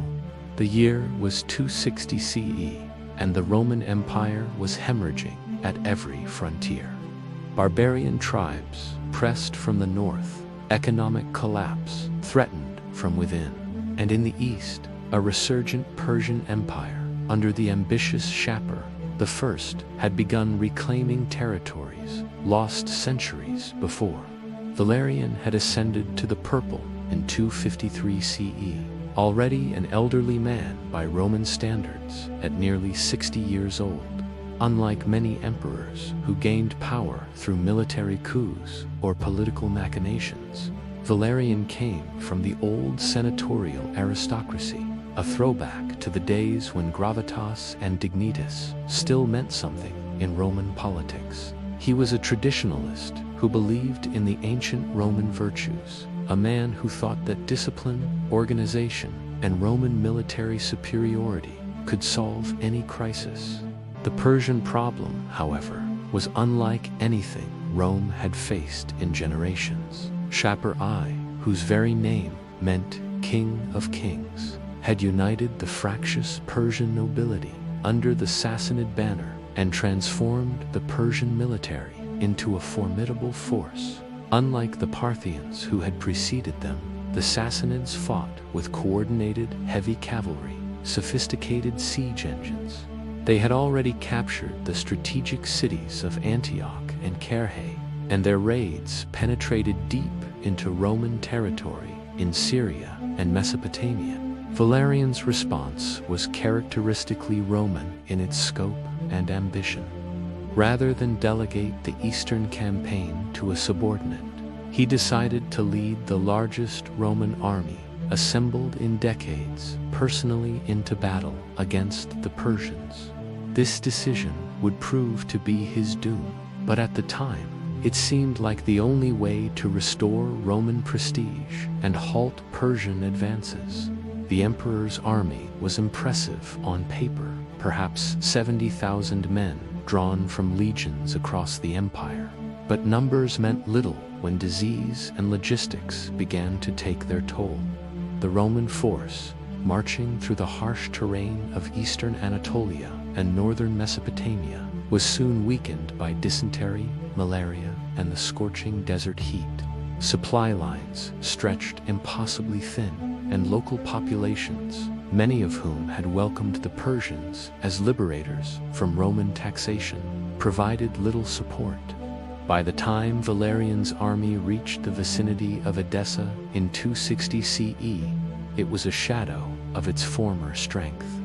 The emperor himself was reportedly ill, possibly suffering from the same diseases that had decimated his troops. It was here, in this weakened state, that Valerian made the fatal decision that would seal his fate and create one of history's most bizarre and degrading ends for a Roman emperor. Facing a tactical situation that was rapidly deteriorating, Valerian chose to enter into negotiations with Shapur. The exact circumstances remain disputed by historians, but the general consensus suggests that Valerian, either through genuine diplomatic intentions or perhaps lured by Persian promises of safe conduct, agreed to a face-to-face meeting with the Persian king. Some sources suggest he was attempting to arrange terms for Roman withdrawal. Others claim he was trying to buy time for reinforcements that would never come. Whatever his intentions, the moment Valerian stepped into the Persian camp, his fate was sealed.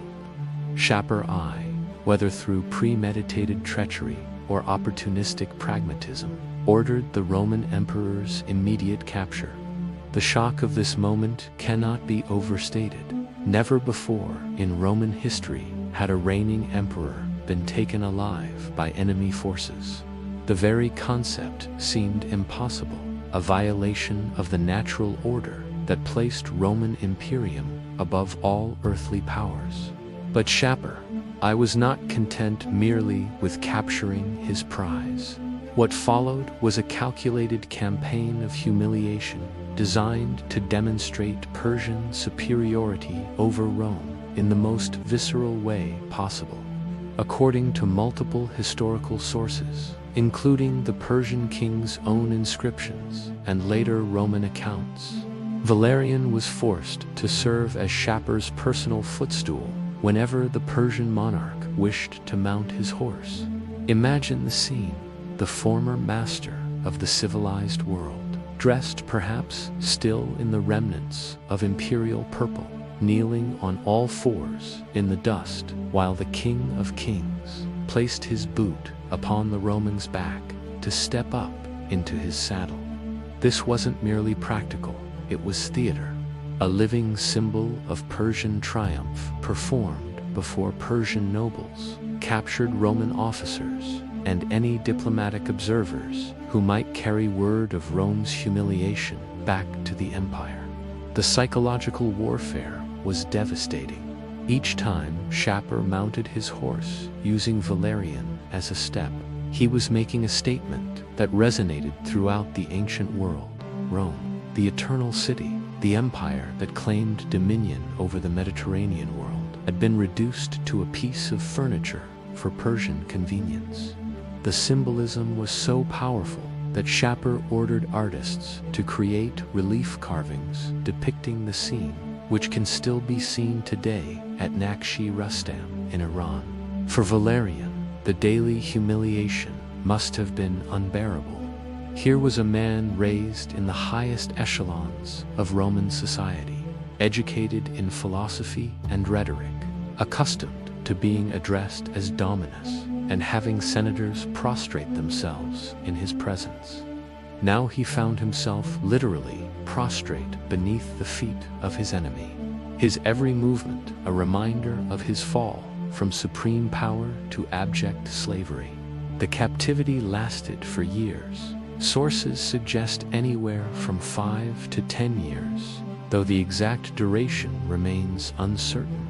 During this time, Valerian aged rapidly, his health deteriorating under the combination of physical hardship, psychological torment, and the simple passage of time. Persian sources suggest he was kept in reasonable physical condition. After all, a dead footstool would serve no propaganda purpose, but the mental toll was clearly severe. The end, when it finally came, was no less bizarre than the captivity itself. According to several historical accounts, when Valerian finally died, Shapur ordered the emperor's body to be flayed, the skin carefully removed and preserved. This preserved skin was then allegedly stuffed with straw or other materials and displayed in a Persian temple as a trophy of victory. Some versions of the story claim that the skin was dyed red to maintain a lifelike appearance, creating a grotesque effigy of the former emperor that served as a permanent reminder of Persian triumph. Other accounts suggest that the skin was presented to Romans' diplomatic missions as a macabre warning of what awaited those who opposed Persian power. The flaying, if it actually occurred, would have been both a practical and symbolic act. In Persian culture, the preservation of enemy leaders as trophies was not unknown, and the flaying process would have created a lasting monument to Shapur's victory. From a practical standpoint, it ensured that Valerian's humiliation would continue long after his death, as Roman diplomats and merchants would be confronted with the preserved remains of their former emperor whenever they visited Persian territories.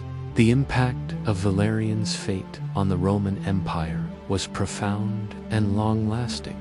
His capture marked the beginning of what historians call the crisis of the 3rd century, a period of near-constant civil war, economic collapse, and foreign invasion that nearly destroyed the empire. The psychological blow of losing an emperor to foreign capture was almost as devastating as the military defeat itself. Valerian's son and conqueror Gallienus was left to deal with the aftermath. Remarkably, rather than attempting to ransom his father or negotiate for his release, Gallienus appears to have written off the captured emperor entirely. This pragmatic but cold decision probably reflected the political reality that any emperor who had suffered such humiliation could never effectively rule again, even if freed. The Persian victory propaganda was enormously effective. Shapur's inscriptions, carved in 3 languages on cliff faces throughout his empire, proclaimed his triumph over Rome in terms that emphasized not just military victory, but cultural superiority. The image of the Roman emperor as a Persian footstool became a powerful symbol that resonated throughout the ancient world, from the courts of India to the tribal councils of Germania. For centuries afterward, Roman historians struggled to explain how such a catastrophe could have befallen their empire. Some blamed Valerian's age and inexperience in Eastern warfare. Others pointed to the diseases that had weakened his army or the logistical challenges of campaigning so far from Roman supply bases. But the underlying truth was more uncomfortable. Rome had met an enemy that was its equal in military organization and superior in understanding the terrain and conditions of Eastern warfare. The story of Valerian's bizarre end serves as a reminder of how quickly fortune could turn in the ancient world. One moment, he was the most powerful man on earth, commanding legions and issuing decrees that affected millions of lives.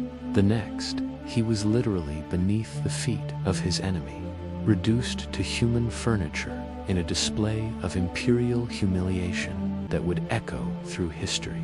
Perhaps most tragically, Valerian's fate was largely self-inflicted.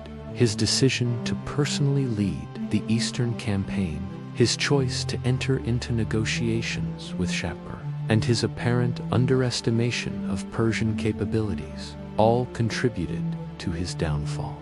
In trying to restore Roman prestige through personal leadership, he instead created the greatest propaganda victory in Persian history and dealt Roman morale a blow from which it would take generations to recover. The bizarre nature of his death, used as furniture in life, preserved as a trophy in death, makes Valerian's story one of the most striking examples of how political and military failure could translate into personal grotesquerie in the ancient world. His end reminds us that in an age when rulers were expected to be larger than life, falling from grace could result in humiliations that were equally outsized and enduringly memorable. Part 8. Mithridates v.I.'s slave. Poisoned by survival training. In the annals of history, few figures have demonstrated such a paranoid dedication to survival as Mithridates VI Eupator, king of Pontus, known to Romans as their most persistent and dangerous enemy. Mithridates earned a reputation that would outlive him by millennia, not just as a military commander and political strategist, but as a man so terrified of assassination by poison that he transformed himself into a living laboratory of toxicology. His story, and the bizarre death of his unfortunate slave, illustrates the deadly irony that can result when preparation for death becomes so extreme that it creates the very doom it seeks to avoid. Mithridates VI ruled the kingdom of Pontus, a wealthy Hellenistic state on the southern shore of the Black Sea. From approximately 122-63 BCE, his kingdom occupied a crucial position between the expanding Roman Republic and the various powers of Asia Minor, making it both strategically valuable and perpetually threatened. But Mithridates was not content to be a mere client king, bowing to Roman wishes. Instead, he harbored ambitions to restore the glory of the Hellenistic monarchies and drive the Romans back across the Aegean Sea. The king's obsession with poison began early in his reign and stemmed from both historical precedent and personal experience. The Hellenistic world was notorious for its use of poison in political assassination. It was a refined art form in the courts of Alexandria, Antioch, and other great cities. Mithridates himself had witnessed firsthand how easily a rival could be eliminated through a carefully administered dose of the right toxin. His own mother had allegedly attempted to poison him during a succession dispute, an experience that left him with a lifelong terror of suffering the same fate. But rather than simply employing food tasters and other conventional precautions, Mithridates embarked on an extraordinary program of self-immunization, working with court physicians, alchemists, and perhaps even Egyptian priests skilled in the ancient arts of toxicology. He began systematically exposing himself to small doses of various poisons. The theory, which actually has some scientific basis, was that gradual exposure to sublethal amounts of toxic substances could build up immunity over time. This process, which would later be called Mithridatism in his honor, became the king's consuming passion. Day after day, year after year, Mithridates ingested carefully measured amounts of arsenic, mercury, snake venom, plant alkaloids, and dozens of other lethal substances. He documented the process meticulously, recording dosages, symptoms, and recovery times. His court became a bizarre combination of royal palace and toxicological research facility. The king's experiments went far beyond simple ingestion. He tested antidotes, studied the effects of different delivery methods, and even experimented on condemned criminals to observe the progression of various poisonings.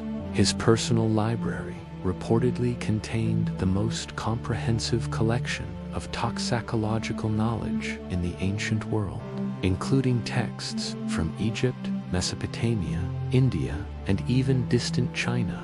Over the decades, Mithridates' body adapted to an astonishing degree. Doses of poison that would kill an ordinary person in minutes had little effect on him.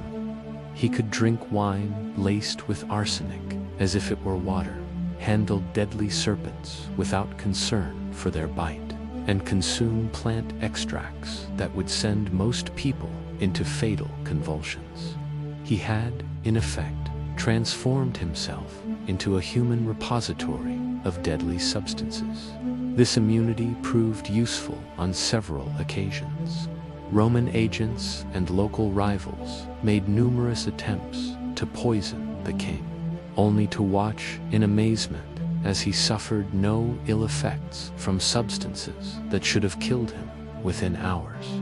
His reputation for immunity to poison became part of his legend, contributing to the almost supernatural aura that surrounded him in the popular imagination. But the king's obsession had consequences beyond his own person. His household staff, particularly his personal slaves and servants, were required to participate in his experiments as test subjects. Some were used to evaluate new antidotes, given poison, and then treated with various remedies to see which proved most effective. Others were employed as controls, poisoned without treatment to establish baseline effects for comparison with the king's own immunity. One slave in particular occupied a unique position in this bizarre court. Historical sources don't preserve his name, referring to him only as Mithridates' cupbearer or personal attendant. This slave had served the king for decades, beginning as a young man captured during one of Mithridates' early military campaigns. Over the years, he had become not just a servant, but a trusted companion, privy to the king's most secret experiments and personal thoughts. What made this slave's position particularly dangerous was his role as the king's primary experimental subject. While other slaves might be used occasionally for testing, this individual was subjected to regular doses of various substances as part of Mithridates' ongoing research. The king needed to understand not just his own immunity, but how normal human physiology responded to the same toxins. The slave served as a living control group, his reactions providing the baseline against which Mithridates could measure his own supernatural resistance. Remarkably, after years of this treatment, the slave had developed a degree of immunity himself, not to the extent of his master. No one could match Mithridates' legendary resistance, but enough to survive doses that would have been lethal when he first entered the king's service. He had become, in effect, a secondary repository of accumulated toxins. His body adapted through suffering to substances that most humans could never survive. The irony of the situation was not lost on either master or slave. Here was a man kept alive, specifically to serve as a demonstration of how deadly substances should affect normal humans, but who had ceased to be normal through the very process of that service. The slave had become a living contradiction, simultaneously more vulnerable than his master, yet far more resistant than ordinary people. By 63 BCE, Mithridates' long war against Rome was finally drawing to a close. Pompey the Great had systematically dismantled the king's armies and alliances, driving him from his ancestral kingdom into the remote Crimean Peninsula. The old king, now in his 70s, found himself trapped in the city of Ponta Capium, with only a handful of loyal followers and no realistic hope of escape or victory. As Roman forces closed in, Mithridates made the decision that he had been preparing for his entire adult life. He would commit suicide by poison rather than face capture and the humiliation of being paraded through Rome in chains. It was a characteristically dramatic gesture from a man who had lived his entire life in the grand manner of the Hellenistic monarchs. But when the moment came, the king's legendary immunity became his curse rather than his blessing. He prepared a deadly cocktail of his most potent poisons, substances that he knew from decades of experimentation could kill a dozen men. He drank the mixture without hesitation, expecting to die quickly and with dignity. Nothing happened. Hours passed, and Mithridates remained not just alive, but barely affected by the massive dose of toxins coursing through his system. The poisons that had been his protection in life now denied him release in death. His body, adapted over decades to resist these very substances, metabolized them almost effortlessly. The king found himself in the impossible position of being unable to die by the very means he had spent his life mastering. Desperate, and with Roman soldiers reportedly already scaling the walls of his stronghold, Mithridates turned to his faithful slave. Historical accounts suggest that the king first attempted to have the slave kill him with a sword, but the slave refused. Whether from loyalty, religious scruples, or simple terror is unclear. What happened next reveals the final twist in this bizarre tale of toxicological obsession. Mithridates, in his desperation, offered the same poisonous mixture to his slave, either as a test of its potency or perhaps as a way to die together in a final gesture of shared fate. The slave, who had served as his master's experimental subject for decades and had developed considerable immunity himself, accepted the cup. But the slave's resistance, while substantial, was not as complete as his master's. The dose that barely affected Mithridates proved just enough to kill his longtime companion. The irony was complete. The man who had been kept alive for years as a living test of poison effects finally succumbed to the very substances he had helped his master study, while the king himself remained frustratingly alive. The slave's death was both swift and agonizing. According to the fragmentary accounts that survive, he experienced convulsions and respiratory distress before finally expiring. Exactly the kind of death that Mithridates had spent decades learning to avoid. The king, watching his faithful servant die from poison that couldn't touch him, must have experienced a profound sense of cosmic irony. Left with no other option, Mithridates finally ordered a Celtic mercenary to kill him with a sword. Even in this final act, the poison played a role.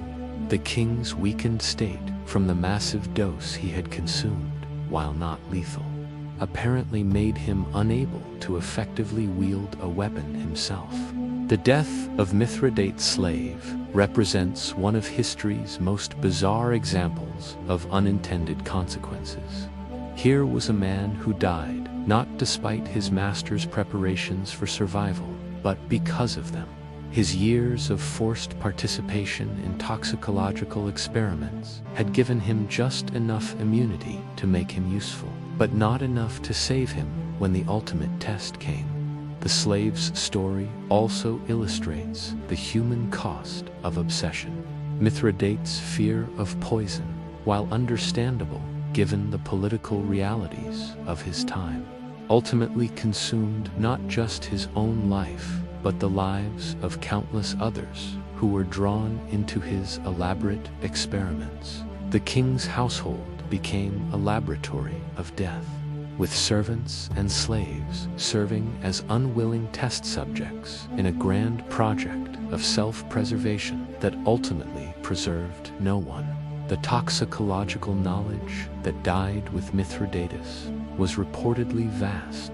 Roman sources suggest that Pompey's forces captured extensive libraries of notes and formulas that were later studied by Roman physicians and natural philosophers. But the human element embodied in the king's unfortunate slave was irreplaceable. Years of accumulated experience, of understanding how the human body responds to various toxins, died with the anonymous servant, whose name history didn't even bother to preserve. In the end, The slave's death serves as a reminder that survival, when pursued to extremes, can become its own form of death sentence. The preparations meant to preserve life created conditions that made death inevitable, not for the intended target, but for an innocent bystander caught up in someone else's paranoid preparations for survival. Part 9. Empedocles. Leap into a volcano. In the golden age of Greek philosophy, when thinkers dared to question the very nature of existence and reality, few figures were as ambitious or as eccentric as Empedocles of Acragas, a philosopher, physician, politician, and proto-scientist who lived in the 5th century BCE. Empedocles embodied the bold intellectual spirit of his era while pushing the boundaries of rational thought into realms that bordered on the mystical. His death, a dramatic leap into the crater of Mount Etna, represents perhaps the most spectacular attempt in recorded history to achieve divinity through sheer audacity. Empedocles was born around 494 BCE in Acragas, one of the most prosperous Greek colonies in Sicily. The city was renowned for its wealth, derived from agriculture and trade, and for its magnificent temples that rivaled those of Athens itself. Into this environment of prosperity and cultural sophistication, Empedocles was born to an aristocratic family that afforded him the education and leisure necessary to pursue philosophical inquiry. From his earliest years, Empedocles demonstrated an insatiable curiosity about the natural world that set him apart from his contemporaries. While other young aristocrats concerned themselves with politics, athletics, or military service, he spent his time observing natural phenomena, conducting primitive experiments, and developing theories about the fundamental nature of reality. His intellectual appetite was voracious, encompassing everything from astronomy and biology to medicine and metaphysics. The philosophical landscape of 5th century Greece was dominated by competing schools of thought about the basic structure of reality. Some philosophers, like Heraclitus, argued that everything was in constant flux, while others, like Parmenides, insisted that change was an illusion and that true reality was eternal and unchanging. Empedocles, characteristically ambitious, attempted to reconcile these seemingly contradictory positions through his revolutionary theory of the 4 elements. According to Empedocles, all matter was composed of 4 fundamental substances: earth, air, fire, and water. These elements were eternal and unchanging, satisfying Parmenides' requirements for true reality. But they could combine and separate in different proportions to create the apparent changes and diversity we observe in the world, thus accommodating Heraclitean insights about flux and transformation. This theory, which would dominate Western thought for over 2 millennia, was remarkably sophisticated for its time and demonstrated Empedocles' genius for synthesis and systematic thinking. But Empedocles was not content merely to theorize about the natural world. He wanted to understand it through direct observation and experimentation. He conducted what may have been some of the first controlled experiments in scientific history, studying phenomena like air pressure, magnetism, and plant growth. His observations of fossils embedded in rock led him to speculate about the age of the Earth and the possibility that life forms had changed over time, insights that wouldn't be fully developed until the modern era. Perhaps even more remarkably, Empedocles applied his scientific approach to medicine, becoming one of the most sought-after physicians in the Greek world. He understood that health was a matter of balance between the 4 elements within the human body, and he developed treatments based on restoring this balance through diet, exercise, and what we might now recognize as early forms of psychotherapy. His medical reputation was so great that people traveled from across the Mediterranean to seek his treatment. As Empedocles' reputation grew, so did his sense of his own importance and capabilities. He began to present himself not merely as a philosopher or physician, but as a figure of semi-divine status. He claimed to possess supernatural powers, including the ability to control weather, raise the dead, and prophesy future events. Whether he actually believed these claims or was engaged in elaborate performance art designed to enhance his philosophical teachings remains a matter of scholarly debate. What is clear is that Empedocles developed an increasingly elaborate personal mythology. He dressed in purple robes, wore golden sandals, and crowned himself with bronze wreaths. He traveled with an entourage of disciples and claimed to remember his previous incarnations, describing in vivid detail his former lives as a bush, a bird, a fish, and various human beings. This belief in transmigration of souls was not uncommon among Greek philosophers influenced by Pythagorean and Orphic traditions. But Empedocles took it to unprecedented extremes. Central to Empedocles' increasingly grandiose self-conception was his belief that he was in the process of ascending from human to divine status. According to his cosmological theories, the universe operated through cycles of integration and separation driven by two fundamental forces he called love and strife. During periods when love dominated, all elements combined into a perfect unity. When strife held sway, everything separated into chaos. Empedocles believed that individual souls could, through philosophical enlightenment and proper conduct, escape this endless cycle and achieve permanent divine status. By the time he reached his 60s, Empedocles had become convinced that he was on the verge of this ultimate transformation. He had spent decades studying the deepest mysteries of nature, had allegedly performed miraculous cures and supernatural feats, and had developed a philosophical system that he believed revealed the fundamental structure of reality. All that remained was to complete his apotheosis, his transformation from mortal philosopher to immortal god. The method he chose for this transformation was characteristically dramatic and symbolically rich. Mount Etna, the great volcano that dominated eastern Sicily, represented for Empedocles the perfect nexus between the earthly and divine realms. The volcano embodied all four of his fundamental elements: earth in its rocky structure, water in the steam that emerged from its crater, air in the gases it expelled, and fire in the molten lava that periodically erupted from its depths. More importantly, Etna was a place where the boundary between the mortal world and the realm of the gods seemed thinnest. Ancient Greeks had long regarded volcanoes as entrances to the underworld, or as workshops of the gods.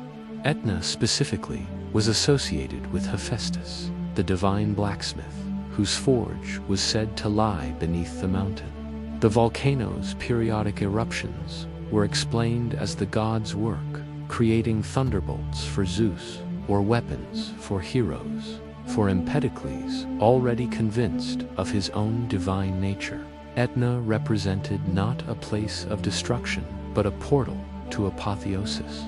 The philosopher's final journey up the slopes of Mount Etna was apparently undertaken alone, without his usual retinue of disciples.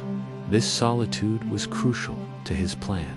The transformation from mortal to god required a complete break with his earthly existence, and witnesses would only anchor him to the human realm he sought to transcend.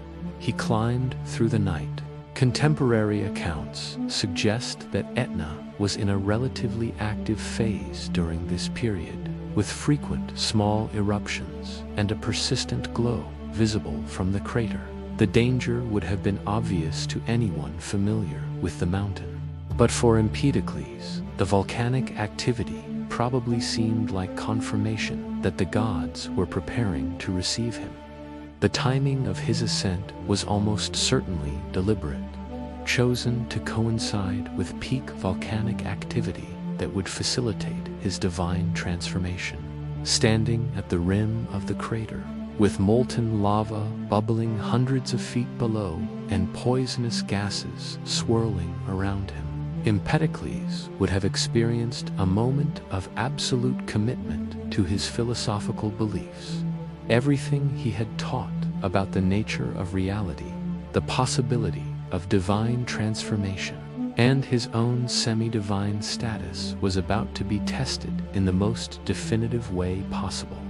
There could be no half measures or second thoughts. Either his theories were correct and he would achieve godhood, or he would simply die. According to the most reliable ancient sources, Empedocles threw himself into the crater without hesitation, confident that the volcanic fires would purify his mortal body and release his divine essence. The act was both suicide and sacrifice, a willing offering of his physical existence in exchange for eternal divine status. In his mind, it was not death, but the ultimate philosophical experiment, a practical test of his theories about the nature of divinity and the possibility of transcending mortal limitations. But if Empedocles expected his leap to remain a mystery, allowing people to believe he had simply vanished into divine realms, he was to be disappointed in the most embarrassing way possible. According to a famous legend recorded by several ancient authors, Mount Etna itself rejected the philosopher's presumptuous attempt at self-deification. The volcano, rather than accepting his sacrifice and facilitating his transformation, instead spat out one of his distinctive bronze sandals, casting it back onto the mountainside, where it was later discovered by shepherds. The rejected sandal became one of the most famous pieces of evidence in ancient biographical literature, proof that Empedocles had indeed perished in the volcano rather than achieving divine transcendence. The symbolism was devastating to his reputation. The very mountain he had chosen as his path to godhood, the bronze sandal, once a symbol of his claimed divine status, became instead a monument to his failed ambition and mortal presumption. The discovery of the sandal sparked immediate controversy among Empedocles' followers and critics. Some disciples attempted to explain it away, suggesting that only his mortal trappings had been rejected, while his divine essence had been accepted. Others proposed that the sandal was a deliberate sign from the newly deified Empedocles' proof of his successful transformation. But for most observers, both ancient and modern, the sandal represented conclusive evidence that the philosopher's dramatic death had been nothing more than elaborate suicide.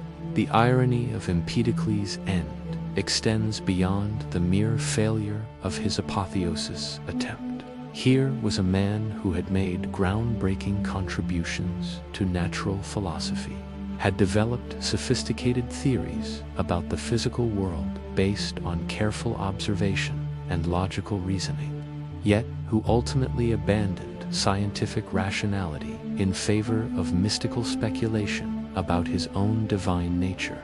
His death represented a cautionary tale about the dangers of intellectual hubris, the risk that even the most brilliant minds could be led astray by overconfidence in their own theories and capabilities.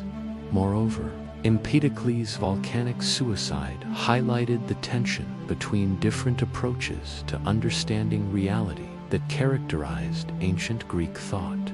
On one hand, he represented the emerging tradition of natural philosophy that would eventually evolve into modern science, with its emphasis on observation, experimentation, and rational analysis. On the other hand, he embodied the mystical and religious traditions that sought direct personal experience of divine truth through ritual, meditation, and extreme acts of devotion. The manner of his death also reflected the performative aspect of ancient philosophy, where thinkers were expected not merely to develop theories, but to live according to them, regardless of personal cost. Empedocles' leap into Etna was the ultimate philosophical performance, a dramatic demonstration of absolute commitment to his beliefs about divine transformation. That it failed so spectacularly, with the volcano rejecting his sacrifice and returning evidence of his mortality, only added to the legend's power as a warning about the limits of human ambition. The story of the rejected sandal has resonated through Western culture for over 2 millennia, inspiring countless artistic and literary works. From ancient Roman poets to modern novelists, writers have been fascinated by the image of the presumptuous philosopher whose own chosen instrument of apotheosis exposed his mortality. The sandal has become a symbol of failed transcendence, a reminder that even the most sophisticated understanding of natural processes cannot necessarily overcome the fundamental limitations of human existence. Yet there remains something admirable about Empedocles' final act, despite its failure and the embarrassing evidence of that failure. His willingness to stake everything on his philosophical beliefs, to literally bet his life on theories about the nature of reality and divine transformation, demonstrated a kind of intellectual courage that few thinkers have ever matched. He may have been wrong about his ability to achieve godhood through volcanic sacrifice, but his commitment to testing his beliefs through action rather than merely debating them in the abstract represented philosophy at its most vital and engaged. In the end, Empedocles' bizarre death by volcanic leap serves as both inspiration and warning. It reminds us of the power of ideas to motivate extraordinary actions, while simultaneously cautioning against the dangers of confusing intellectual brilliance with infallibility. The bronze sandal, spat back by Mount Etna as evidence of his mortality, stands as an eternal reminder that even the most confident philosophical systems must ultimately confront the unyielding reality of the physical world. Part 10. Antipater of Sidon, Death by Riddle. In the Hellenistic world of the 2nd century BCE, when Greek culture had spread across the Mediterranean and intellectual achievement was the highest form of social currency, few pursuits commanded as much respect as the art of poetry. Among the practitioners of this revered craft, Antipater of Sidon occupied a position of particular prominence, not merely as a creator of verse, but as a scholar whose work would echo through history in ways he could never have imagined. His death, a bizarre case of intellectual defeat that proved literally fatal, represents one of the most unusual examples of how the pursuit of knowledge could become a matter of life and death in the ancient world. Antipater was born in the Phoenician city of Sidon around 170 BCE during the height of the Hellenistic period. Sidon, one of the great commercial centers of the ancient world, provided an ideal environment for intellectual development. The city's position as a trading hub brought it into contact with diverse cultures and traditions, exposing its inhabitants to a wealth of ideas, stories, and scholarly traditions that would prove invaluable to a budding poet and intellectual. The young Antipater demonstrated an early aptitude for literature and scholarship that set him apart from his contemporaries. While other children played games or learned trades, he immersed himself in the great works of Greek literature, memorizing vast passages of Homer, studying the intricate meters of Pindar, and mastering the complex rhetorical techniques that were essential to success in Hellenistic intellectual circles. His family, recognizing his exceptional abilities, provided him with the finest education available, including training under some of the most renowned scholars of the age. By his 20s, Antipater had established himself as a poet of considerable skill and reputation. His verses, which followed the traditional Greek forms while incorporating the more elaborate stylistic elements favored in the Hellenistic period, were praised for their technical proficiency and emotional depth. He wrote in multiple genres: elegiac couplets, epigrams, hymns, and longer narrative poems, demonstrating a versatility that impressed critics and audiences alike. But it was Antipater's work as a scholar and compiler that would ensure his place in history. During the 2nd century BCE, there was a growing interest among Greek intellectuals in cataloging and preserving the achievements of their civilization. This scholarly movement, centered in great libraries like those at Alexandria and Pergamon, sought to create comprehensive records of Greek accomplishments in fields ranging from literature and philosophy to architecture and engineering. Antipater became fascinated with one particular aspect of this cataloging project: the identification and description of the most magnificent architectural and artistic achievements of the ancient world. Working with other scholars and drawing on extensive travel throughout the Mediterranean, he began compiling what would become one of the most influential lists in human history: the 7 Wonders of the Ancient World. The concept of organizing remarkable achievements into memorable lists was not entirely new, but Antipater's approach was unprecedented in its scope and scholarly rigor. Rather than simply naming impressive structures, he traveled extensively to personally observe and document each wonder, studying their construction techniques, historical significance, and cultural impact. His descriptions combined poetic sensibility with scholarly precision, creating accounts that were both informative and aesthetically pleasing. Antipater's list included the Great Pyramid of Giza, the Hanging Gardens of Babylon, the Temple of Artemis at Ephesus, the statue of Zeus at Olympia, the Mausoleum at Halicarnassus, the Colossus of Rhodes, and the Lighthouse of Alexandria. Each entry was accompanied by detailed descriptions that demonstrated not only his poetic skill, but also his deep understanding of engineering, art, and history. The work represented years of research, travel, and careful observation, establishing Antipater as one of the leading authorities on ancient architecture and monumental art. The success of his 7 Wonders compilation brought Antipater fame throughout the Greek world, but it also established him as something more than just a poet. He became recognized as a master of intellectual puzzles and complex literary challenges. His ability to distill vast amounts of information into memorable, perfectly crafted verse demonstrated a kind of mental agility that impressed even the most sophisticated scholars of his age. This reputation for intellectual prowess led to Antipater being invited to participate in the elaborate verbal contests that were popular entertainment among the educated classes of Hellenistic society.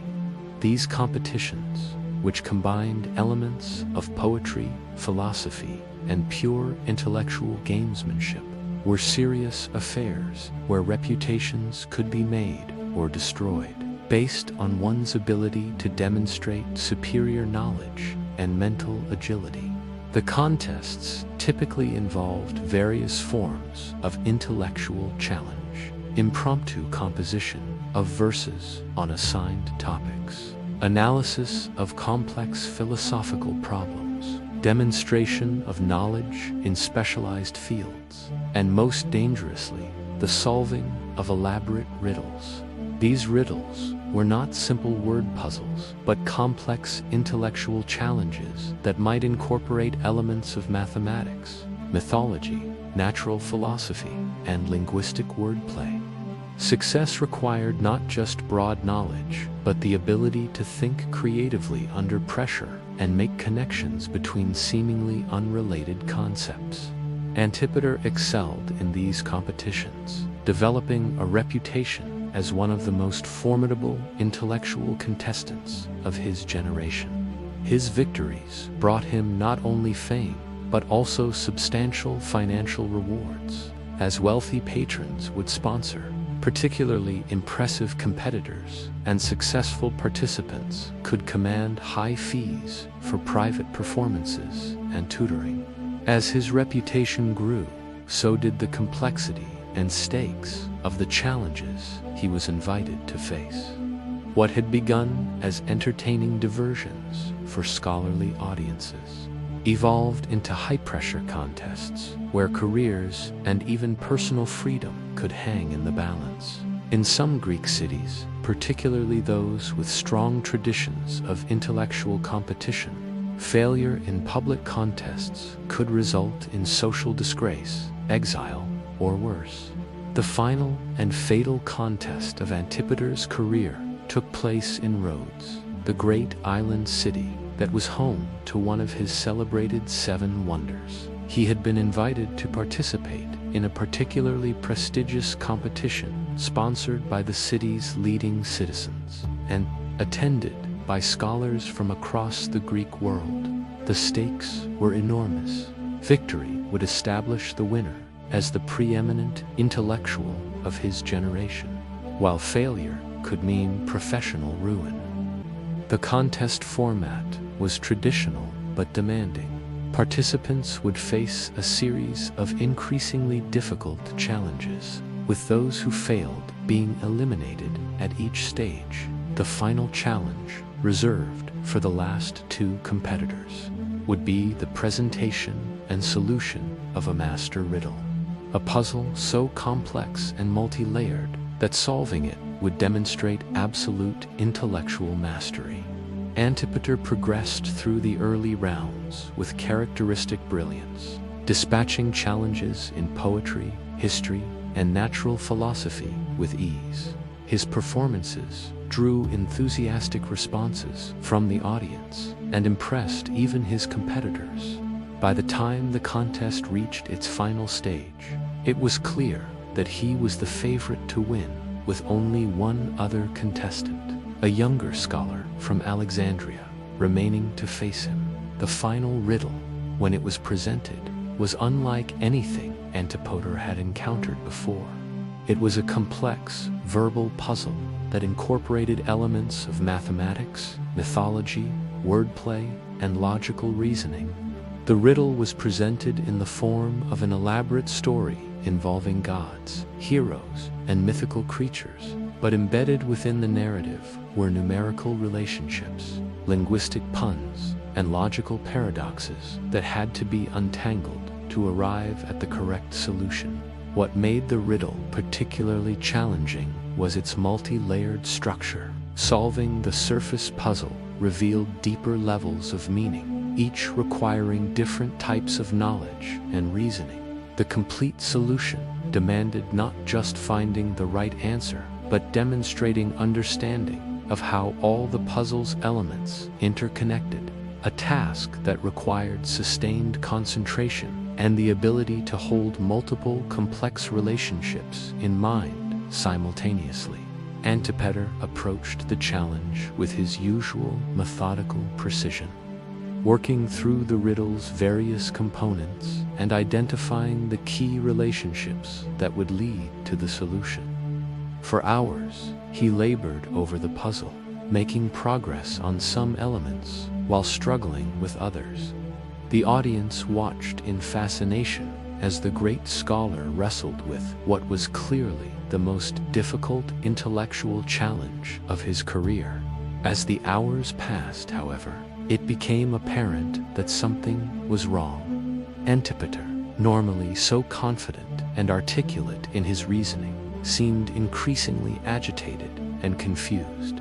He would make progress on one aspect of the riddle, only to become stymied by another, and his attempts to integrate the various elements into a coherent solution grew more frustrated and erratic. The physical toll of the sustained mental effort was also becoming apparent. Ancient sources describe Antipater as becoming pale and trembling, with sweat beading on his forehead despite the cool evening air. His breathing became labored, and observers noted that his hands shook as he attempted to work through the puzzle's mathematical components. What was happening to Antipater was something that modern psychology might recognize as a severe anxiety response triggered by intellectual failure. For a man whose entire identity and reputation were built on his mental abilities, the prospect of being unable to solve a public challenge represented not just professional embarrassment, but a fundamental threat to his sense of self. The psychological pressure was compounded by the public nature of the contest. Hundreds of people, including many of his peers and competitors, were watching his struggle. Every moment of confusion, every false start, every sign of uncertainty was being observed and judged by an audience that had come expecting to witness intellectual brilliance. The gap between expectation and performance created a feedback loop of anxiety that made clear thinking increasingly difficult. As the night wore on, Antipater's condition continued to deteriorate. Witnesses reported that he began talking to himself, muttering fragments of potential solutions, and then immediately rejecting them. His movements became increasingly erratic, and he seemed to lose track of where he was in his analysis of the riddle. The great scholar who had traveled the Mediterranean documenting the wonders of the ancient world was reduced to a confused, agitated figure, struggling with a problem that seemed to have no solution.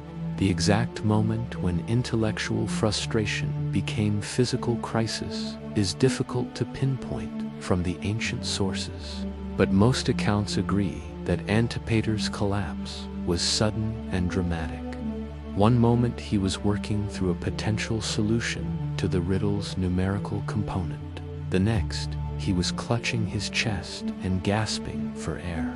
The sustained mental stress, combined with the physical demands of hours of intense concentration, had apparently triggered what we might now recognize as a heart attack or stroke.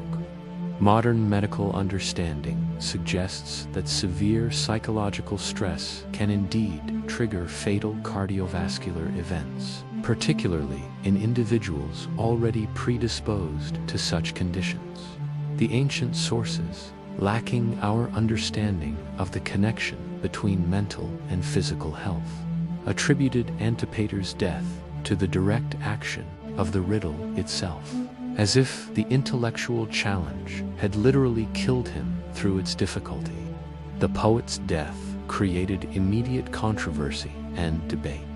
Some observers argued that the riddle had been unfairly difficult, designed not to test intellectual ability, but to humiliate competitors. Others suggested that Antipater's failure represented a kind of divine judgment, punishment for intellectual pride or hubris. Still others maintained that the scholar had actually solved the riddle, but died from the sheer mental effort required to do so.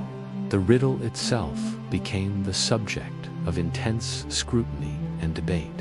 Scholars from across the Greek world traveled to Rhodes to examine the puzzle that had killed Antipater, hoping to succeed where he had failed and perhaps understand what had made it so devastating. Some claimed to have solved it, though their solutions were disputed by others. The puzzle became a kind of intellectual legend, a challenge so difficult that attempting it carried genuine risk. What makes Antipater's death particularly poignant is the contrast between his scholarly achievements and his final failure. Here was a man who had successfully cataloged and described the greatest architectural achievements of his civilization, who had mastered multiple literary forms and genres, who had won numerous intellectual competitions, yet who was ultimately defeated by a single riddle. The irony was not lost on ancient commentators, who saw in his death a reminder of the limits of human knowledge and the dangers of intellectual pride. The story of Antipater's fatal encounter with the riddle also highlights the intense, competitive nature of intellectual life in the Hellenistic world. These were not merely academic exercises, but high-stakes contests where personal reputation, professional standing, and even physical safety could hang in the balance. The pressure to perform, to demonstrate superior knowledge and reasoning ability in public forums, created an environment where intellectual failure could have catastrophic consequences. Perhaps most significantly, Antipater's death illustrates how closely intellectual identity was tied to personal identity in ancient Greek culture.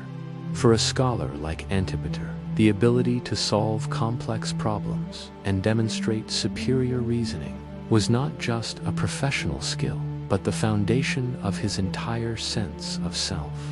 When faced with a challenge that exceeded his abilities, the threat to his intellectual identity became a threat to his very existence. The legacy of Antipater's bizarre death extended far beyond his own time. The story became a cautionary tale about the dangers of intellectual competition and the risks of staking one's entire identity on mental achievement. Later Greek and Roman writers used his fate as an example of how even the most accomplished scholars could be brought low by hubris and overconfidence. But perhaps the most lasting impact of Antipater's death was its effect on the practice of intellectual competition itself. The shock of seeing a renowned scholar literally die from the stress of failing to solve a riddle led to reforms in how such contests were conducted. Safeguards were introduced to prevent competitors from being subjected to excessive pressure, and the most extreme forms of intellectual challenge were moderated or eliminated entirely. The riddle that killed Antipater was eventually solved, though not until many years after his death, and not without considerable controversy about whether the proposed solution was correct. Some scholars argued that the puzzle was inherently unsolvable, designed to be a trap rather than a legitimate intellectual challenge. Others maintained that a solution existed but required knowledge or insights that no single person could reasonably be expected to possess.